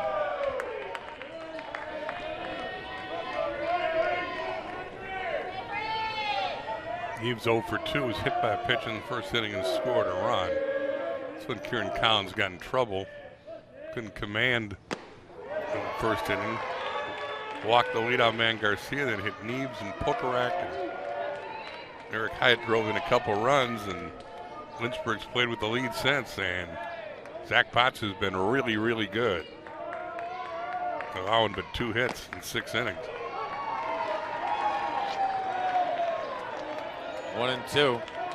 Certainly a different look for these hitters facing Anderson compared to Collins. Well, he gets it up there a lot quicker. That's what I mean. Yeah. Oh, well, that was 7-2.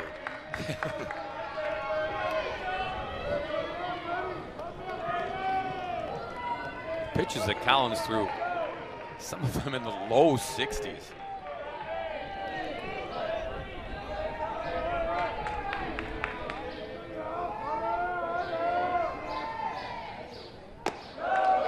0-2. I mean, that's got to a hitter who's used to all the heat that they're trying to time. That'd look like a beanbag and cornhole coming in. Neves, full count. Here it comes. He tags it deep to left. And Cooper got there but can't glove it. Great effort out there by Cooper. But in a cloud of dust on the track. Neves hits this a long way. And again, there's a lot of room to cover in the outfield. Cooper covers it and can't close the deal. With the slide, the ball caroms off his glove, and Neves has a one-out double here in the 7th as the Hornets look for more. Polkarock, the DH.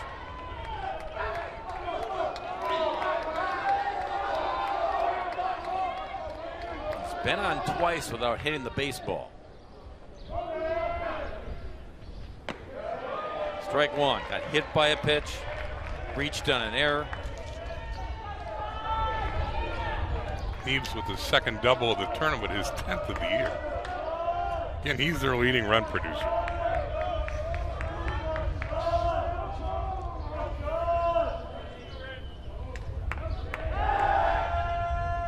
Anderson just a soft flip back.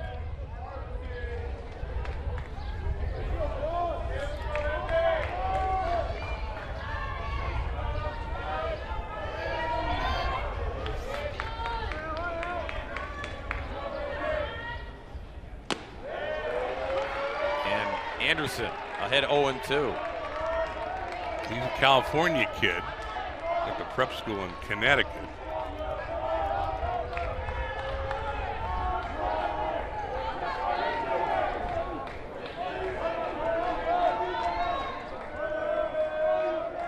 Anderson. Good snuff out by Frank. Anderson's dad, Benny, played pro soccer in Sweden.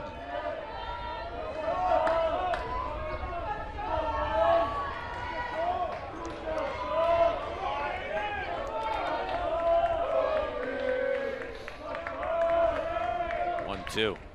Trying to get him the chase. Did not. 2-2. There are 5 California kids on this Johns Hopkins rosters. 6 from Pennsylvania, 5 from Florida, 4 from California, 4 from New York, but it's a national team. Anderson looking for a big pitch here in 2-2. Hit to right, Browning drifting over to his left, makes the catch, spins and gets it in, with Neves tagging going to third. 2 away. Smart base running by Neves there as he saw Browning's momentum carrying toward the line. So Neves saw that was going to be a tough throw for the fielder. He takes the extra base. He's 90 feet away. And here's Hyde, who's been the best hitter in the game thus far. 2 for 3. Drove in a pair, back in the first.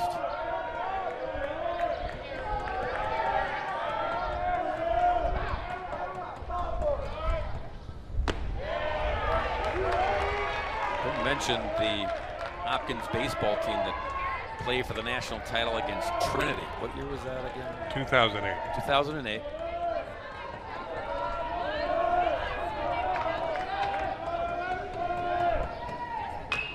Chopper foul. It was kind of a double whammy day for Hopkins sports. Lacrosse team was playing in the national championship earlier that day. Lost. Baseball team, a few hours later, lost. The lacrosse team is year in, year out one of the best in the country. And they play in Division I in the Big Ten. They do. And some of the folks that are here, they were recounting that story, saying it was a bummer to be sure, but then they had to kind of take a step back and say, we have 2 teams playing for a national championship? Who wouldn't kill for that opportunity? But the story of the baseball championship when Hopkins got there was Trinity. Trinity was 44-0. Nobody had ever had an unbeaten season in Division III. ESPN was covering the game. And the odds were like 23,000 to 1 that the team would complete a season unbeaten. Johns Hopkins beat them in the first game in the if necessary, forcing the if necessary game. And then Trinity scored 2 in the bottom of the ninth, 1 on the 3-2 pitch to force in the winning run. And Trinity escaped with the national championship. I don't know if you escaped if you go 45-1, but they won the national championship, and Johns Hopkins had a heartbreaking loss. I mean, that's amazing. 45-1, or be 44-0 going into the last day of the season. Yeah.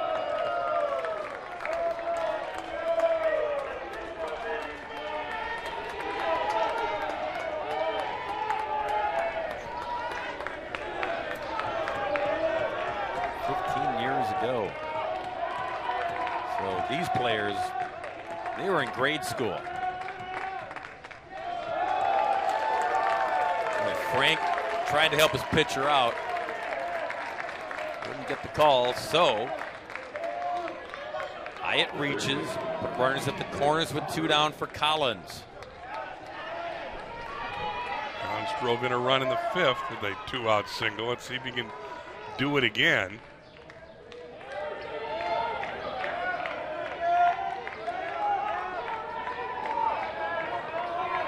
Could be huge if he does come through here.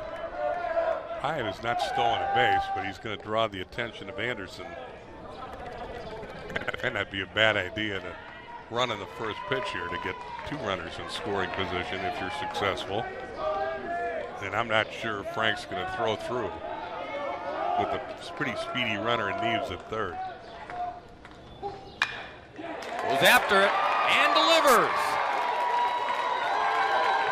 Collins, an RBI single, bumped that lead to +4.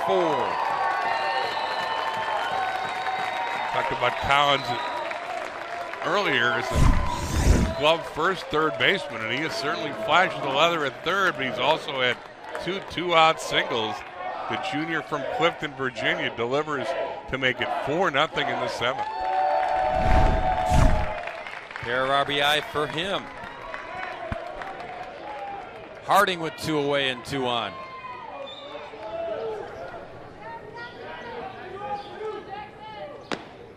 Strike 1. Jackson 1 for 3. 7 hits now delivered by Lynchburg.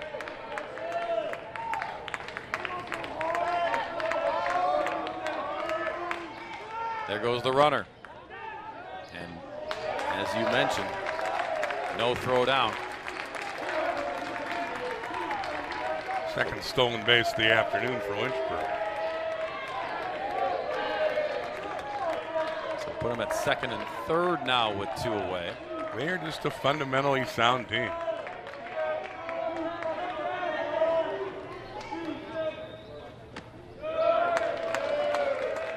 And that's a credit to Lucas Jones.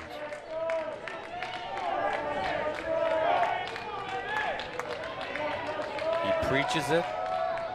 They listen. They adopt it as their game plan.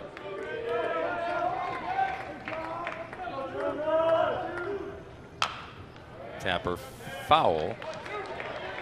It's why they all made the comment that they came here to win a national championship. It wasn't cocky, it wasn't arrogant, it was confidence in their game plan and confidence in how they execute. Get good pitching, play sound fundamentals. You've got a chance every single time out.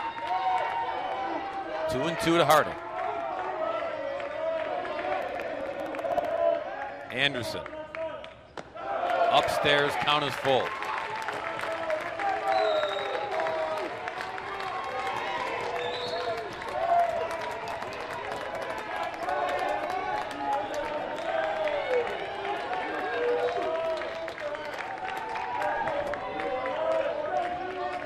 Body's going to go throw if things get dicey here. Stevens, backhander, retires the side.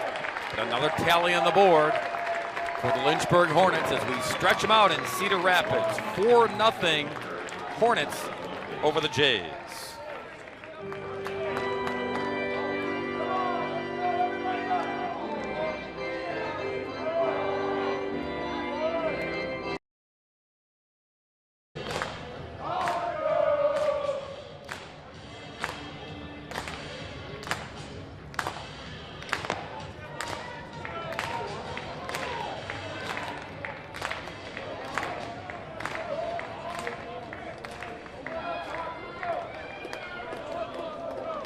Leading off the bottom of the seventh for the Blue Jays, the pitcher number 16, Sam Frank. On a gorgeous Wednesday afternoon in Iowa. Lynchburg 4, Johns Hopkins nothing. Bottom of the seventh inning. Getting late for the Blue Jays. Sam Frank's the only guy that's had an extra base hit for Johns Hopkins. Of course, they've only had 2 hits and have not advanced a runner past second base against Zach Potts, who's been really good. Potts pitched a contact guy, but his defense have made the plays behind him, and he's thrown strikes. 1-1 to the Jays catcher. Myers to follow, and then Sear the DH. Ball found the bat.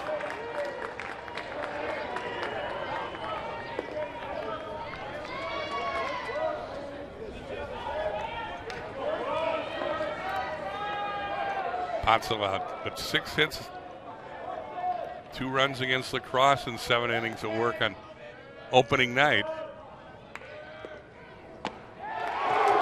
Down on strikes. That's his first strikeout today. Frank going for the downs when they need base runners.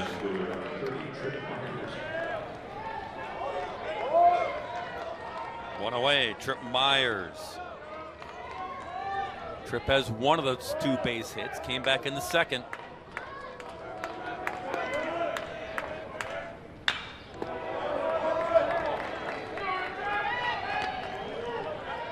Double-barreled action in the bullpen for Lynchburg.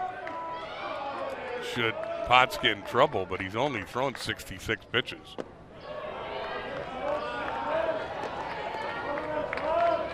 He may look down there and snarl, seeing his teammates. What are you doing? Got this one under control. 2-1 to Myers. All-American Jack Batchmore is one of the guys throwing. He's got 13 saves this year.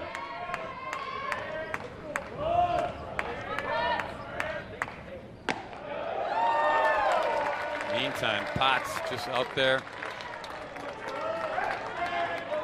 doing what he's been doing right out of the chute. 2-2.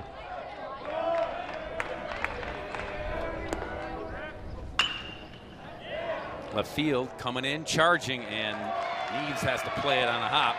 So Myers is 2 for 3.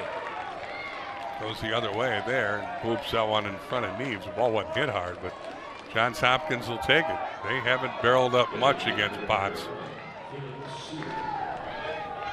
So a man on for Caleb Sear.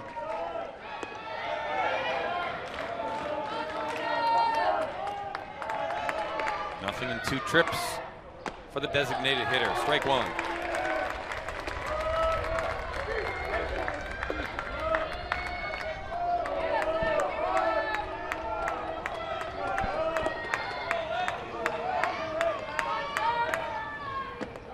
Strike 2.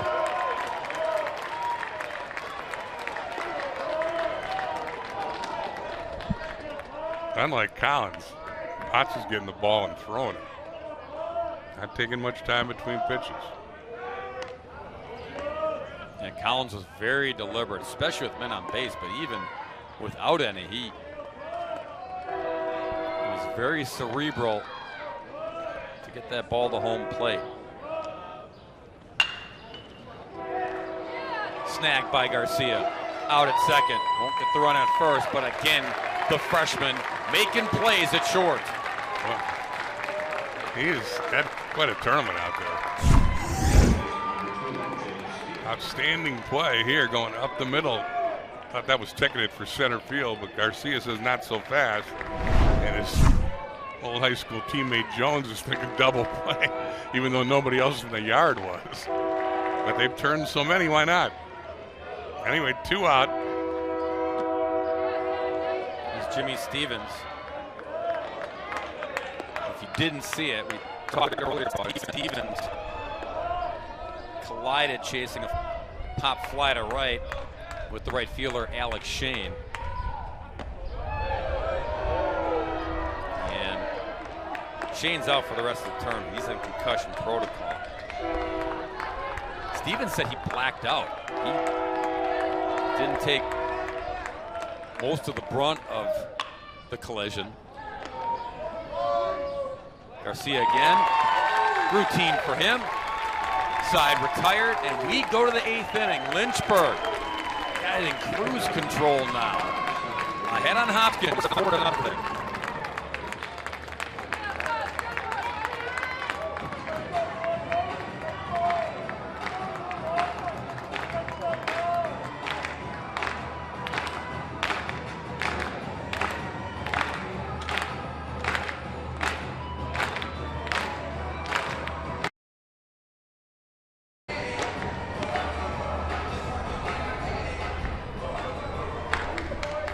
Lynchburg rolling right down the tracks.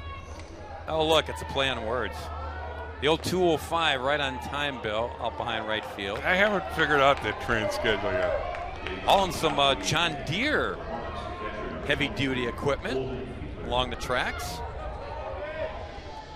Ryan Anderson, second pitcher of the day for Hopkins. He'll begin on the hill here, top of the 8th inning, with Lynchburg up 4-0. Fiedler bounces it foul. Atkins to follow, then back to the top of the order, and Garcia.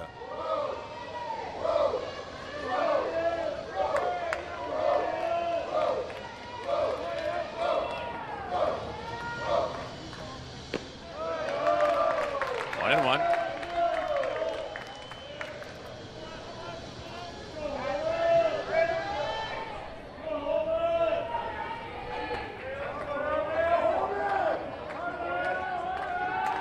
Holden, the 1-1. 2-1.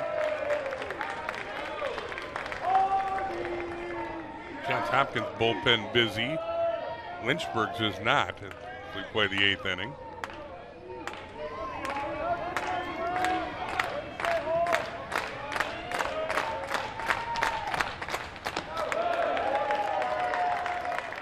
In the last at bat, I mentioned Stevens on that collision that he blacked out. He also hung on to the baseball in the collision, and Stevens said he didn't remember hanging on to the baseball. Be careful. No collision there for Stevens. Out number 1. I guess the body takes over when it shuts down. Baseball. That was a instincts. violent collision, to be Yeah. sure. And unfortunately, Alex Shane can only play 2 games in this tournament. He went 6 for 9 in the games he played. And again, he was the igniter for this offense. And their lineup lacks the length that it did coming into this field. But anyway, today, it's tip your hat to Zach Potts. I don't think it'll matter if Alex Shane are here or not. Potts has been the most dominant player on the field. But you don't want to see a kid get hurt in the tournament playing hard, and he was. Yeah, it took him a long time to get off the grass in right field, and then very slow to make his way back to the dugout. 0-2 to Carson Atkins.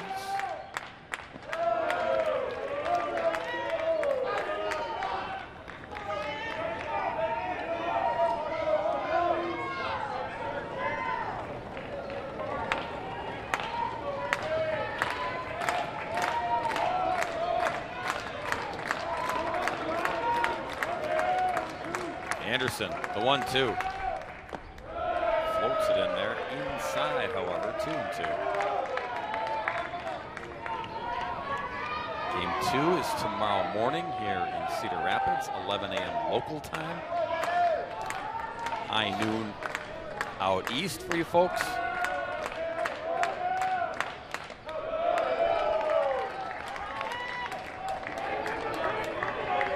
If there is a Game 3, winner take all. We'll play that one 45 minutes following the conclusion of game number 2.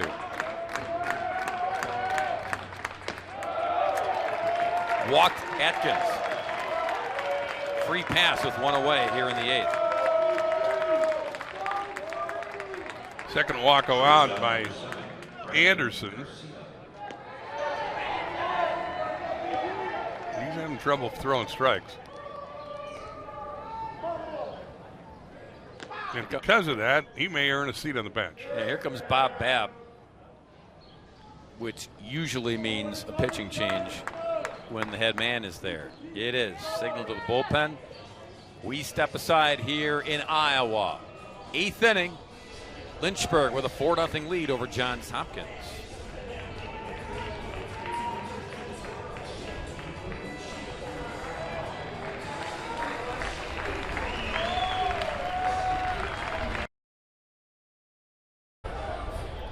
Freshman right-hander Nicholas Joes takes the hill for the Blue Jays here in the 8th. First appearance in the tournament. He's 2-0 in the year with a 198 earned run average. His 9th appearance. He's thrown 13 2/3 innings, allowed 4 runs, 3 which are earned, 9 hits, walked 4, and struck out 18. So he strikeout guy.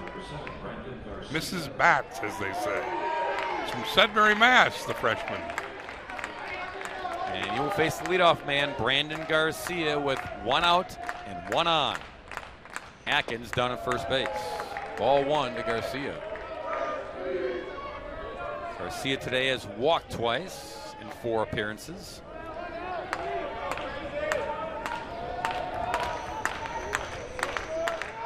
Runner goes. And Frank can't find the handle cleanly, so no throw. Freshman didn't do a very good job holding the runner there, and because of it, Lynchburg has their 3rd stolen base of the game.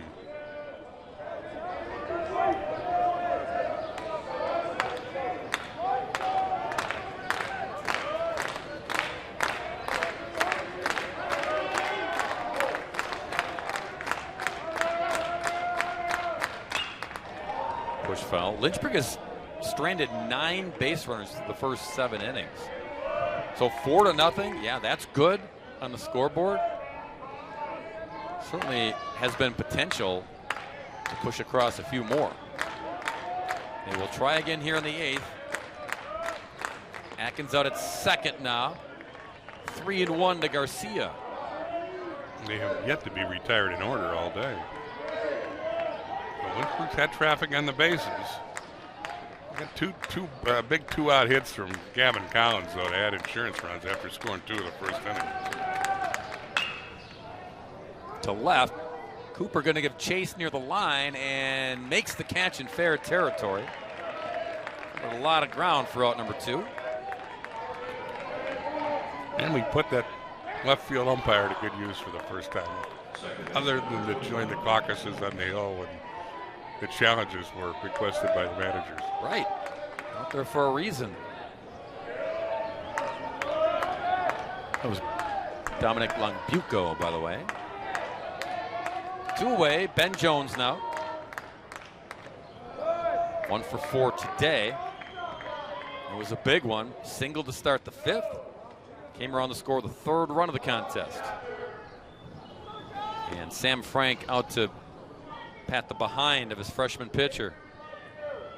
He got crossed up in that last pitch.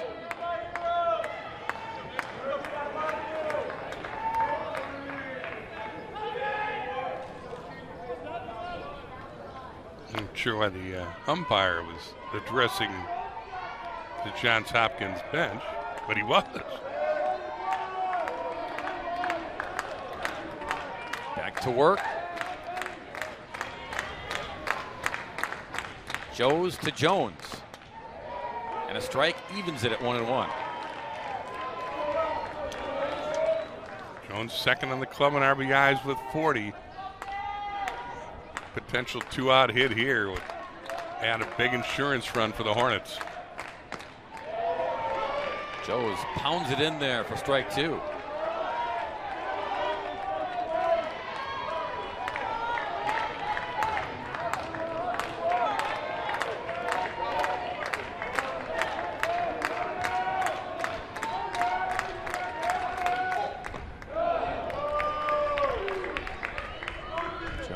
Hitched. Checked himself in time, 2-2. Neves is on deck if Jones can reach somehow.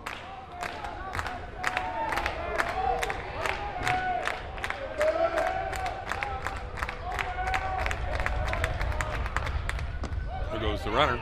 Throw down. Gets away. Gonna score another run. 5-0 Lynchburg.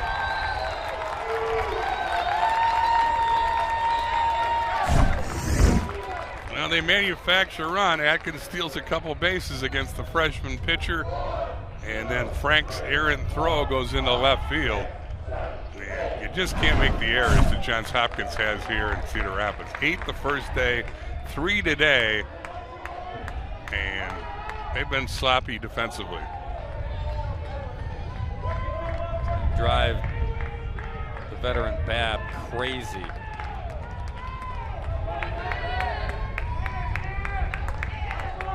So no one on the bases.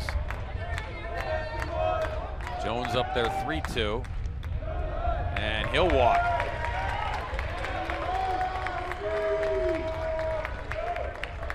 Second walk in the inning. First one was issued by Anderson. Joes relieved him. Now he gives up the free pass, and Neves gets some swings here with 2 down.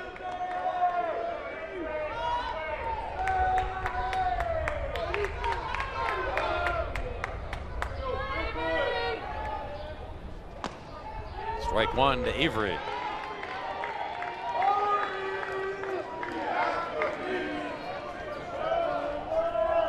And Neves is their top run producer. Top home run guy.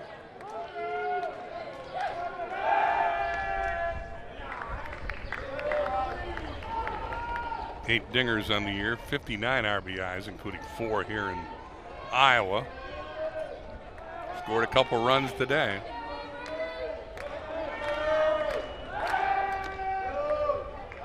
Couple of tosses over to first.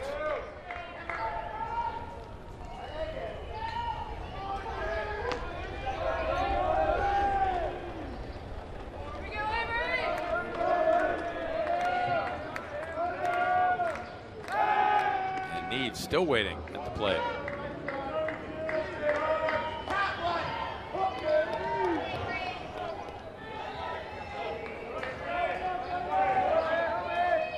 This Neves at 6'2", 2 1/4. As you can tell, the college rule of disengagements among pitchers is different than we had pounded into our head this year about MLB.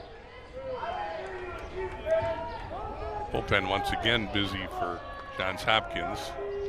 Neves, a senior from Reston, Virginia, waits.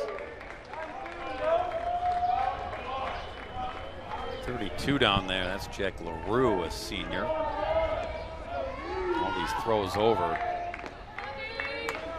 Probably giving him time to get loose.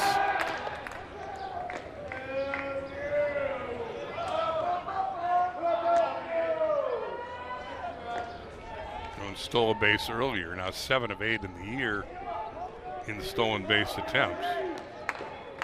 Make that 9 of 10. He's had 3 stolen bases here in Cedar Rapids. 1-2 to Avery Neves.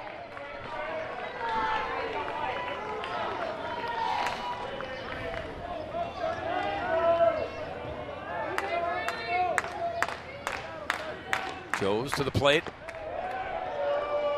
Frank striking the pose. Wanted strike 3. Shot the corner and missed on the off-speed pitch. Jones has got it up there at 82 in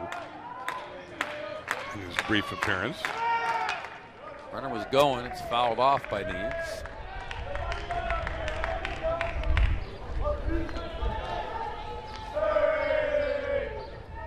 So 2-2 with 2 away. A run in for the Hornets here in the top half of the 8th. Johns Hopkins has 8, 9, and 1 in the order against Potts, now needing 5 runs to tie.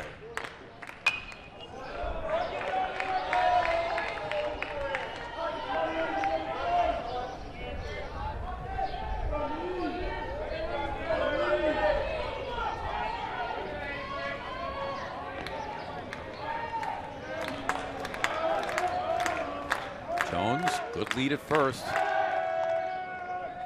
Scampers back. Prime pitch to run on, 2-2. He makes it, Neves gets a shot. 3-2 pitch with runner in scoring position. Stays put here. Neves gave it a rip. So we will reset it again. 2-2 with 2 away.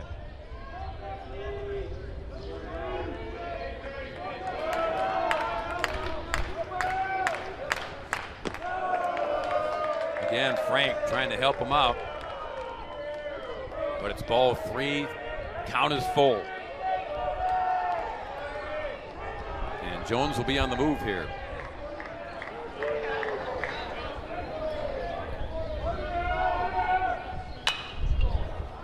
Left field, Cooper. Catch is made. Hornets tally another run. 2 in the first, 1 in the 5th, 7th and 8th. Gives Lynchburg a 5-0 lead.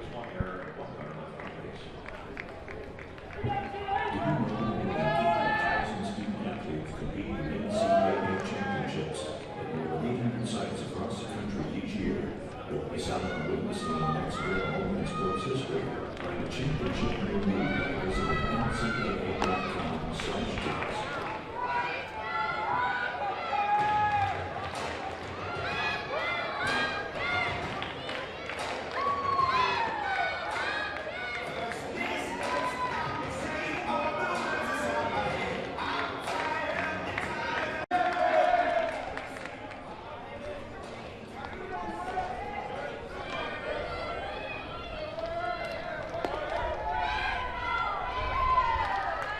Spectacular day here in Cedar Rapids. Only game of the day here in Cedar Rapids. Game 1 of best of 3.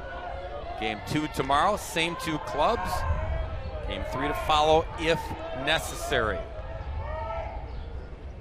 Dylan Whitney lead off the bottom of the 8th for Johns Hopkins. Browning scheduled to follow, then top of the order in Cooper. Potts, he goes out there, if he could, wouldn't take any warm-up pitches. He has been ready. He popped the mid at 90 with that last delivery. Pitch count at 78. He's just been chomping at the bit to get out there and go back to work. Lynchburg looking for their 3rd complete game with 4 tournament starts. There is bullpen action, but Potts isn't concerned. Shouldn't be the way he's pitching. Strikeout of Whitney, 1 away. It's only his 2nd punch out. That's the great thing, right? I mean, you say he has been so good, and it's only 2 strikeouts. I think that's one of the reasons his pitch count is down. As they've attacked early in the count, the fielders have made the plays. I mean, you get your pitch count up with strikeouts and walks.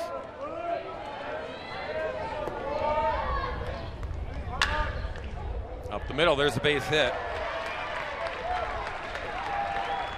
Just the 4th of the day for the Blue Jays. Sam Browning provides it. Now they flip the lineup card over, and they need Cooper, Souvenir, and Stoyer to do something. Yeah, today,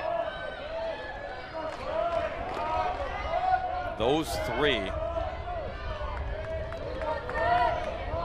Nothing in the hit department. Stoyer reached on an error. Cooper, who swung and missed there, was hit by a pitch. But none of those three have been able to get a base hit today.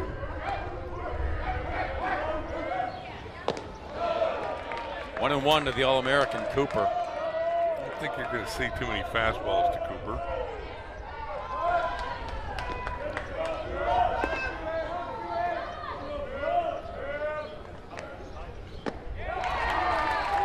And he just never shortens up his swing. It's picturesque, to be sure. He just sits on that back hip and lets her go. 1-2. Fouls it into the mid, 2-2.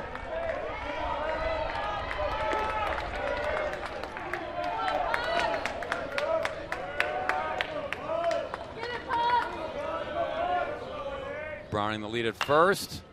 Squibber towards first, gloved by Hyatt, and the throw is high for Garcia, who climbed the ladder trying to snag it and come down on the bag. Well, they were playing Cooper to pull, not surprisingly.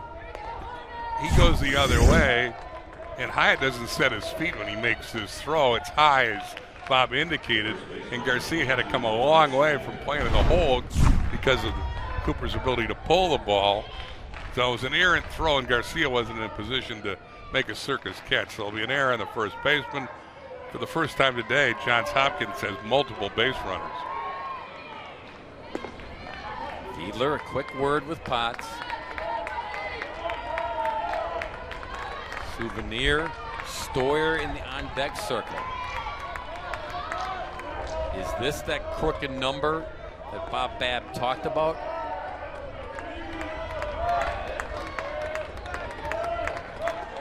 I'm running out in this baseball game. They need something on the board. Well, they catch a break there with the extra out. Ball one. They still haven't really barreled up a ball. And Frank had the double down the left field corner, but they haven't hit a ball hard against Potts.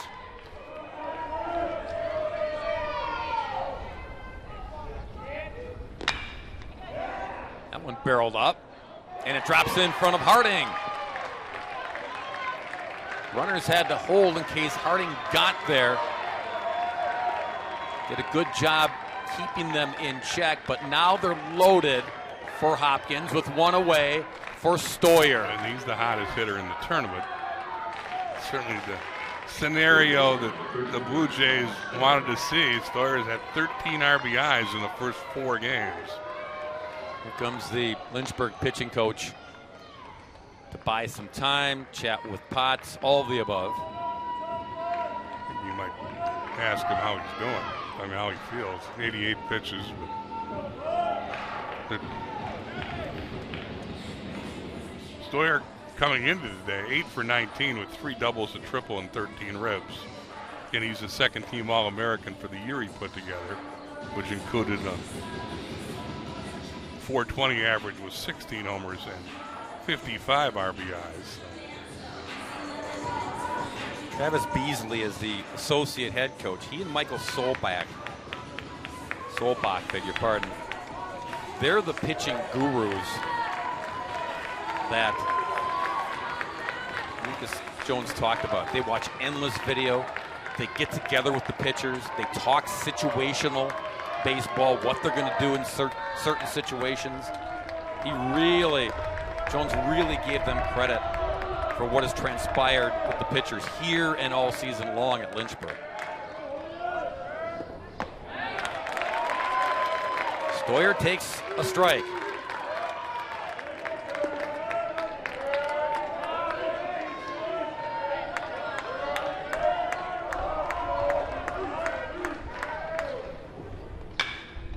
John launches it to right center, but there's room for Harding. He'll make the catch. Runners tag from second and third, with third scoring to break the shutout. It's 5-1. Stoyer picks up another RBI, but they needed a hit. Lynchburg says we'll take the out because they're counting outs now, and Johns Hopkins down to their final 4. Cleanup hitter Frank steps in the box. With runners at the corners and 2 away. Frank, the double back in the 4th, but stood there stranded at second. This one a slow roller to 3rd. Collins guns it, side retired. Limited damage done to Lynchburg. They head to the 9th with a 4-run cushion on Johns Hopkins.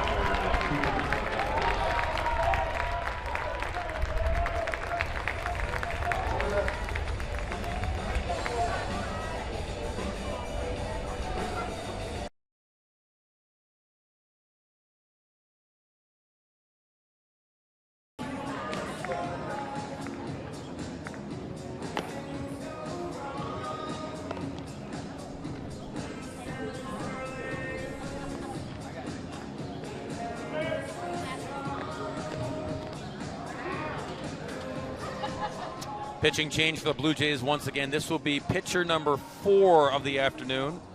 Right-handed senior Jack McRae. Jack's out of Maitland, Florida, 6'2", 200 pounds.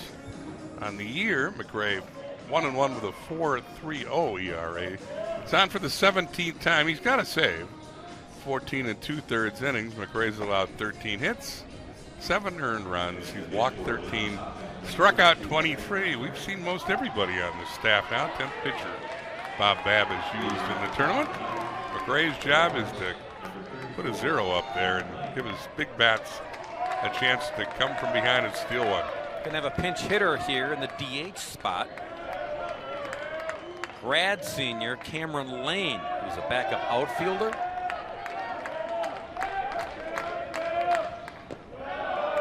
Takes ball 1 inside. Lane hit 288 on the year, had a homer and 7 RBIs. This is his 74th at bat. And a strike from McRae. 1-1. Lucas Jones has only used 1 bench player in the tournament.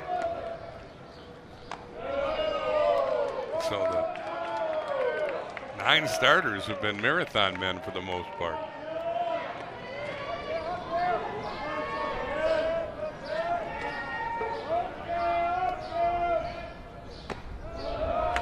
The roster, the official roster that we get here is about 50 players deep. Yeah, they got to cut it to 25 to submit those names to the NCAA. Lane gets hit on the back. Want to go pinch hit? Might get a bruise. He does.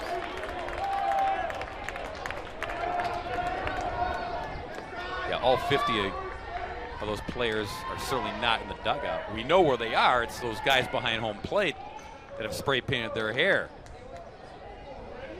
And here comes Bob Babb. This outing may last all of 5 pitches for Jack McRae. It will. Pitching change here in the top of the 9th inning with a 5-1 Lynchburg lead.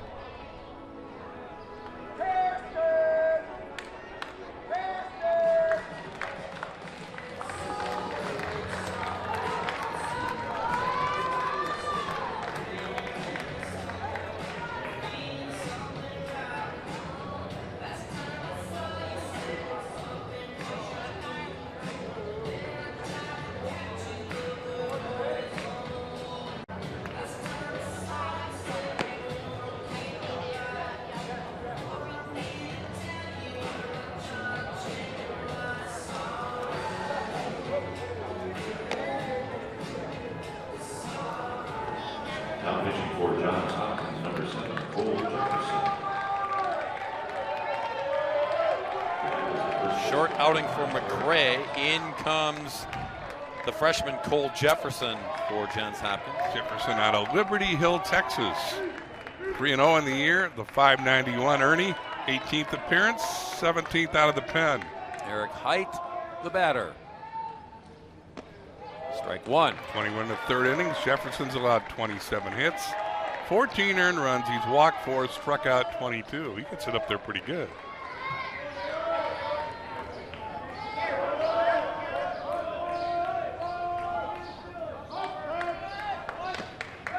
Squares takes a strike, 0-2. By the way, when Potts was out there and there was bullpen tossing going on for Lynchburg, those guys went into the dugout, and they are not tossing here. So you get the feeling Potts will get a chance to start what he finished. 4-run lead now, trying to up the ante here in the top of the 9th. 1-2.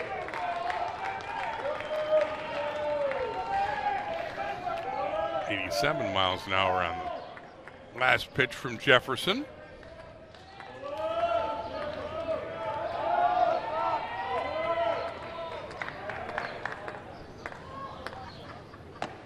There's a strike.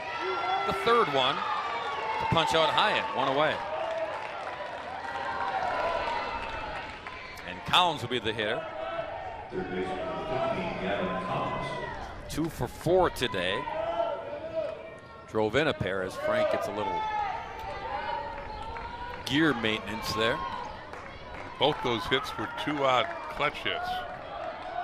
That brought in add-on runs. Lynchburg's never trailed. They got 2 in the first, and Collins drove in runs with 2-out hits in the 5th and the 7th.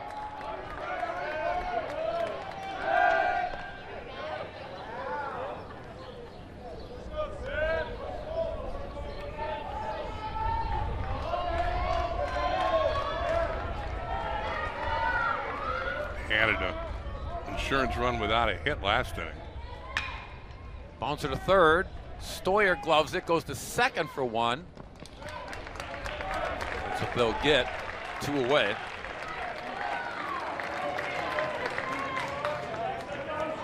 Nice play by Stoyer, playing it on a difficult in-between hop. Right fielder number 2, Jackson Harding. So Collins at first. Here's Harding, the right fielder. 1 for 4.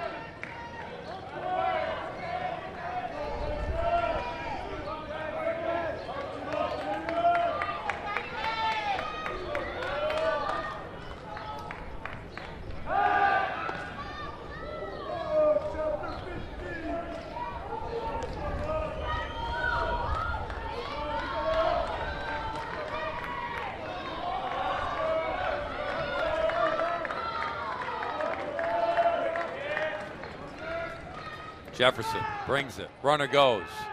Throw it on by Frank is in time. Whitney came gliding across, spun around on the backside, and got the runner for out number 3. So, bottom of the 9th inning. Wait a minute. Wait just a minute. This is an umpire decision. They might make a decision to review the play at the bequest of Lucas Jones. Yeah, remember. I think he tagged him on the foot. That's what I thought at first blush. We'll take another look. He gets him here with the heel, doesn't he? Oh, yeah.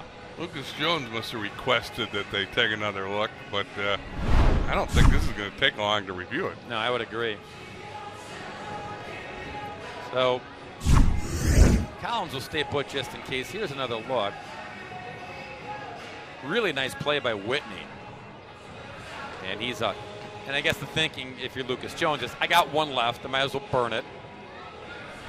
Umpires were not going to initiate it on their own, so why not? You can take them home with you.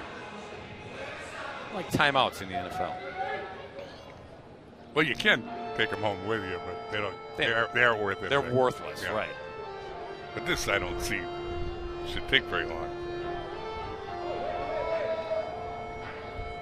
And we will see if Potts reemerges from the dugout after the break to finish what he starts. Here come the umpires. Here comes the decision.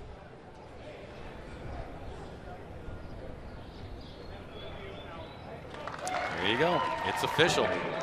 No more challenges left by the coaches. Ball game heads to the bottom of the 9th inning. Johns Hopkins trailing by 4.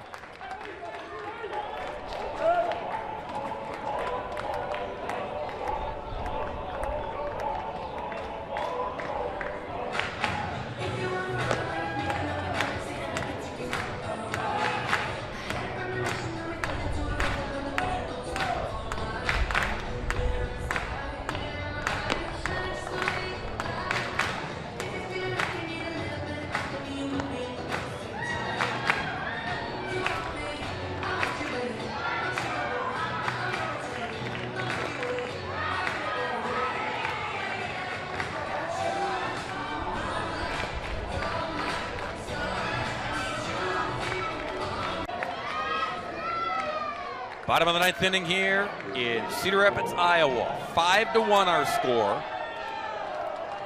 Blue Jays got on the board in the last inning, but just a single tally. They need 4 to tie, 5 to walk it off. And Myers will lead it off here as Zach Potts will get the baseball here in the ninth inning.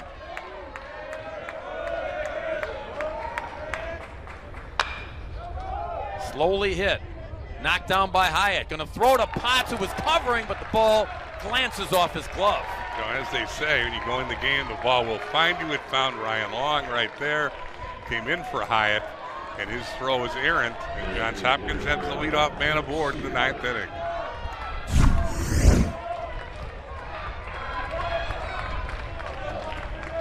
Gets there, makes the toss, and find the connection with Potts. And bullpen now gets up and begins to go to work for Lynchburg. Now these guys have got to be warm from last inning.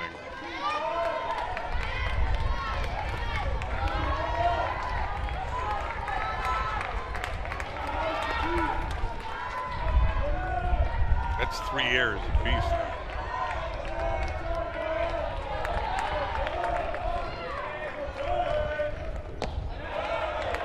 0-1 to Caleb Sear, the designated hitter.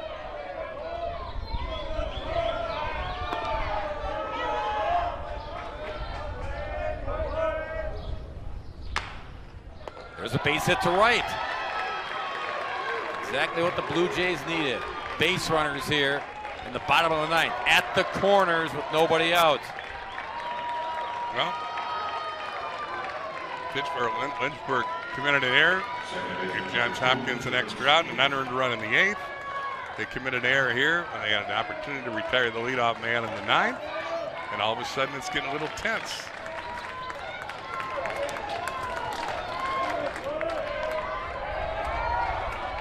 Stevens, the second baseman. Blue Jays dugout. Little buzz going on at the moment. First pitch swinging to right field. Harding catches, tagging Myers.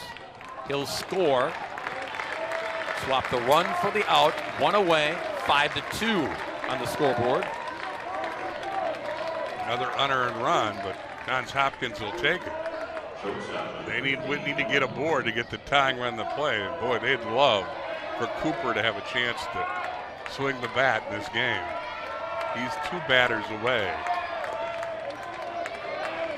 Dylan Whitney 0 for 3.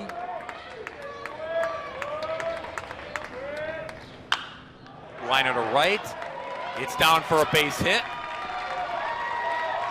Well, clearly they've learned to go the other way with Potts here. They've now gone through the order a 4th time. And everybody this inning has hit the ball to right field. So the tying run comes to the plate in Browning, but to Bill's point, Cooper's on deck. And he's the Division III leader in home runs with 24. Look at Jones on the top step, but instead of making a pitching change, he's going to adjust his defense in the outfield. I want the outfielders to come in. Browning's the number 9 hitter. And he's the guy that replaced Shane and is not the offensive threat that Alex Shane was. Browning has 1 home run on the year, by the way.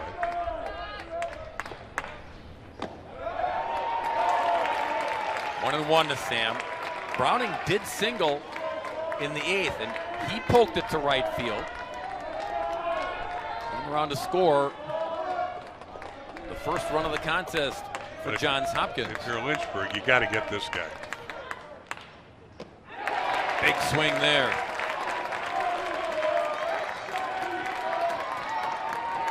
He's 8 for 38 on the year. Again, Cooper, the home run kings on deck.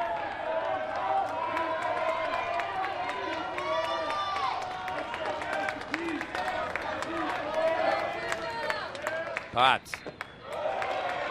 2-2 to Browning.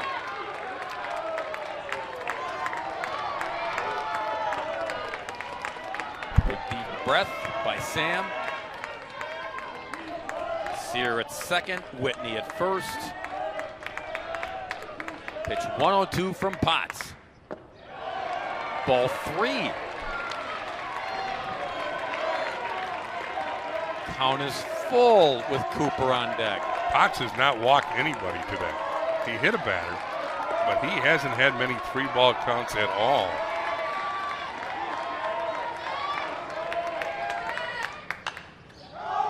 Popped him up.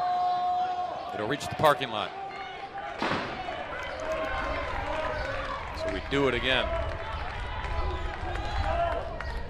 And you gotta think he's just gonna challenge him with a fastball. And you might get a matchup of All-Americans after Browning. I wouldn't be surprised if he brings in Batchmore, even though he's left-handed, to face Cooper. Bouncing ball to third. Ball gets away at second base. They don't get the lead runner. No chance to turn a double play. They're loaded instead for Matthew Cooper. Oh, the drama. Well, again, you got to play good defense if you want to win a national championship. That's 7 errors in the game. Now 4 on Lynchburg. Collins commits his second error of the game down at third base. They've given Johns Hopkins 2 extra outs here in the 9th inning. And Cooper will get to swing the bat as a potential winning run. Bob Babb going to bring everybody in to talk about this situation.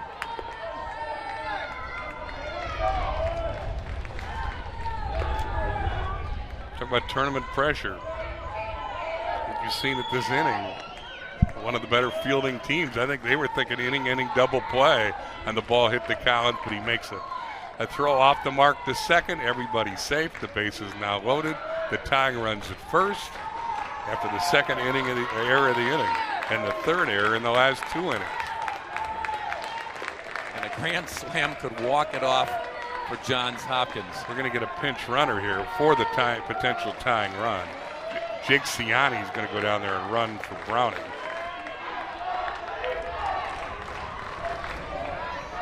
And Ciani can run. Potts has only allowed 1 home run all season long. Cooper has hit 24 home runs this year.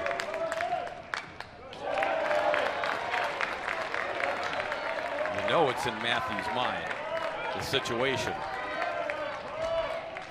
As we've said, he's thinking home run every time up there. Time. He hasn't shortened up his swing once in this tournament.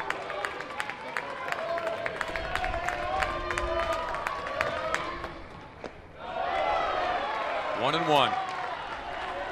106th pitch delivered by Zach Potts.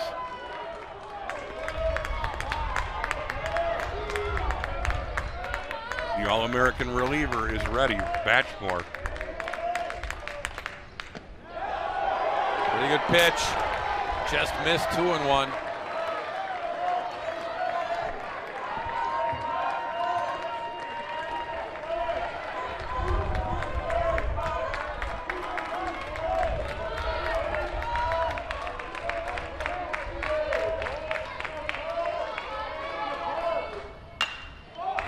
Got him to pop up. Back behind second base. Garcia makes the catch. 2 away. Big pitch, big out. Runner did not tag. There's no reason to. His run is meaningless. So the third base coach had Sear stay put. And now it's up to Souvenir to keep the game going. Souvenir 1 for 4 in this game, 10 for 23 in the tournament. He's driven in 4 runs.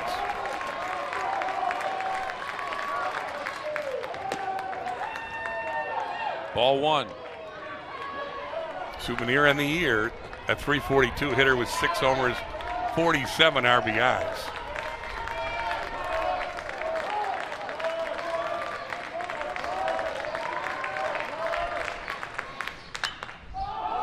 High in the sky. First base side. Long, the first baseman. Catches it. And Lynchburg wins game 1 in the best of 3 for the national championship. They beat number 1 seed Johns Hopkins today. It goes final 5-2. Zach Potts with a complete game, the third complete game in 4 tournament starts for Lynchburg. They did it the hard way, committed 4 errors, including 3 in the last 2 innings, to give everybody a thrill. Johns Hopkins got the tying run to first, the potential winning run at the plate with the All-American Matthew Cooper, but Potts bettered Cooper and Souvenir to get the win and give Lynchburg the early advantage in this best-of-3 series. They get 2 runs in the first on a big hit by Eric Haidt, got him on the board. They added single runs in the 5th, 7th, and 8th, and then held their breath as Potts, who threw like 106 pitches, gets the complete game in very dramatic style. That was a good one, Bob. Really was. 5 runs on 7 hits, 4 errors for Lynchburg. 2 runs, 7 hits, 3 errors for Johns Hopkins. Potts wins it. Another pitcher who goes the distance for the Hornets. Okay, game 1 in the books. Join us again on Thursday at 11 a.m. local time, noon on the East Coast for you Hopkins and Lynchburg folks. That'll be game 2 of this best-of-3 series for Bill Brophy and our Tupelo hunting crew. Here in Cedar Rapids, I'm Bob Brainerd saying so long for now. Once again, the final, Lynchburg over Johns Hopkins, 5-2, taking game 1.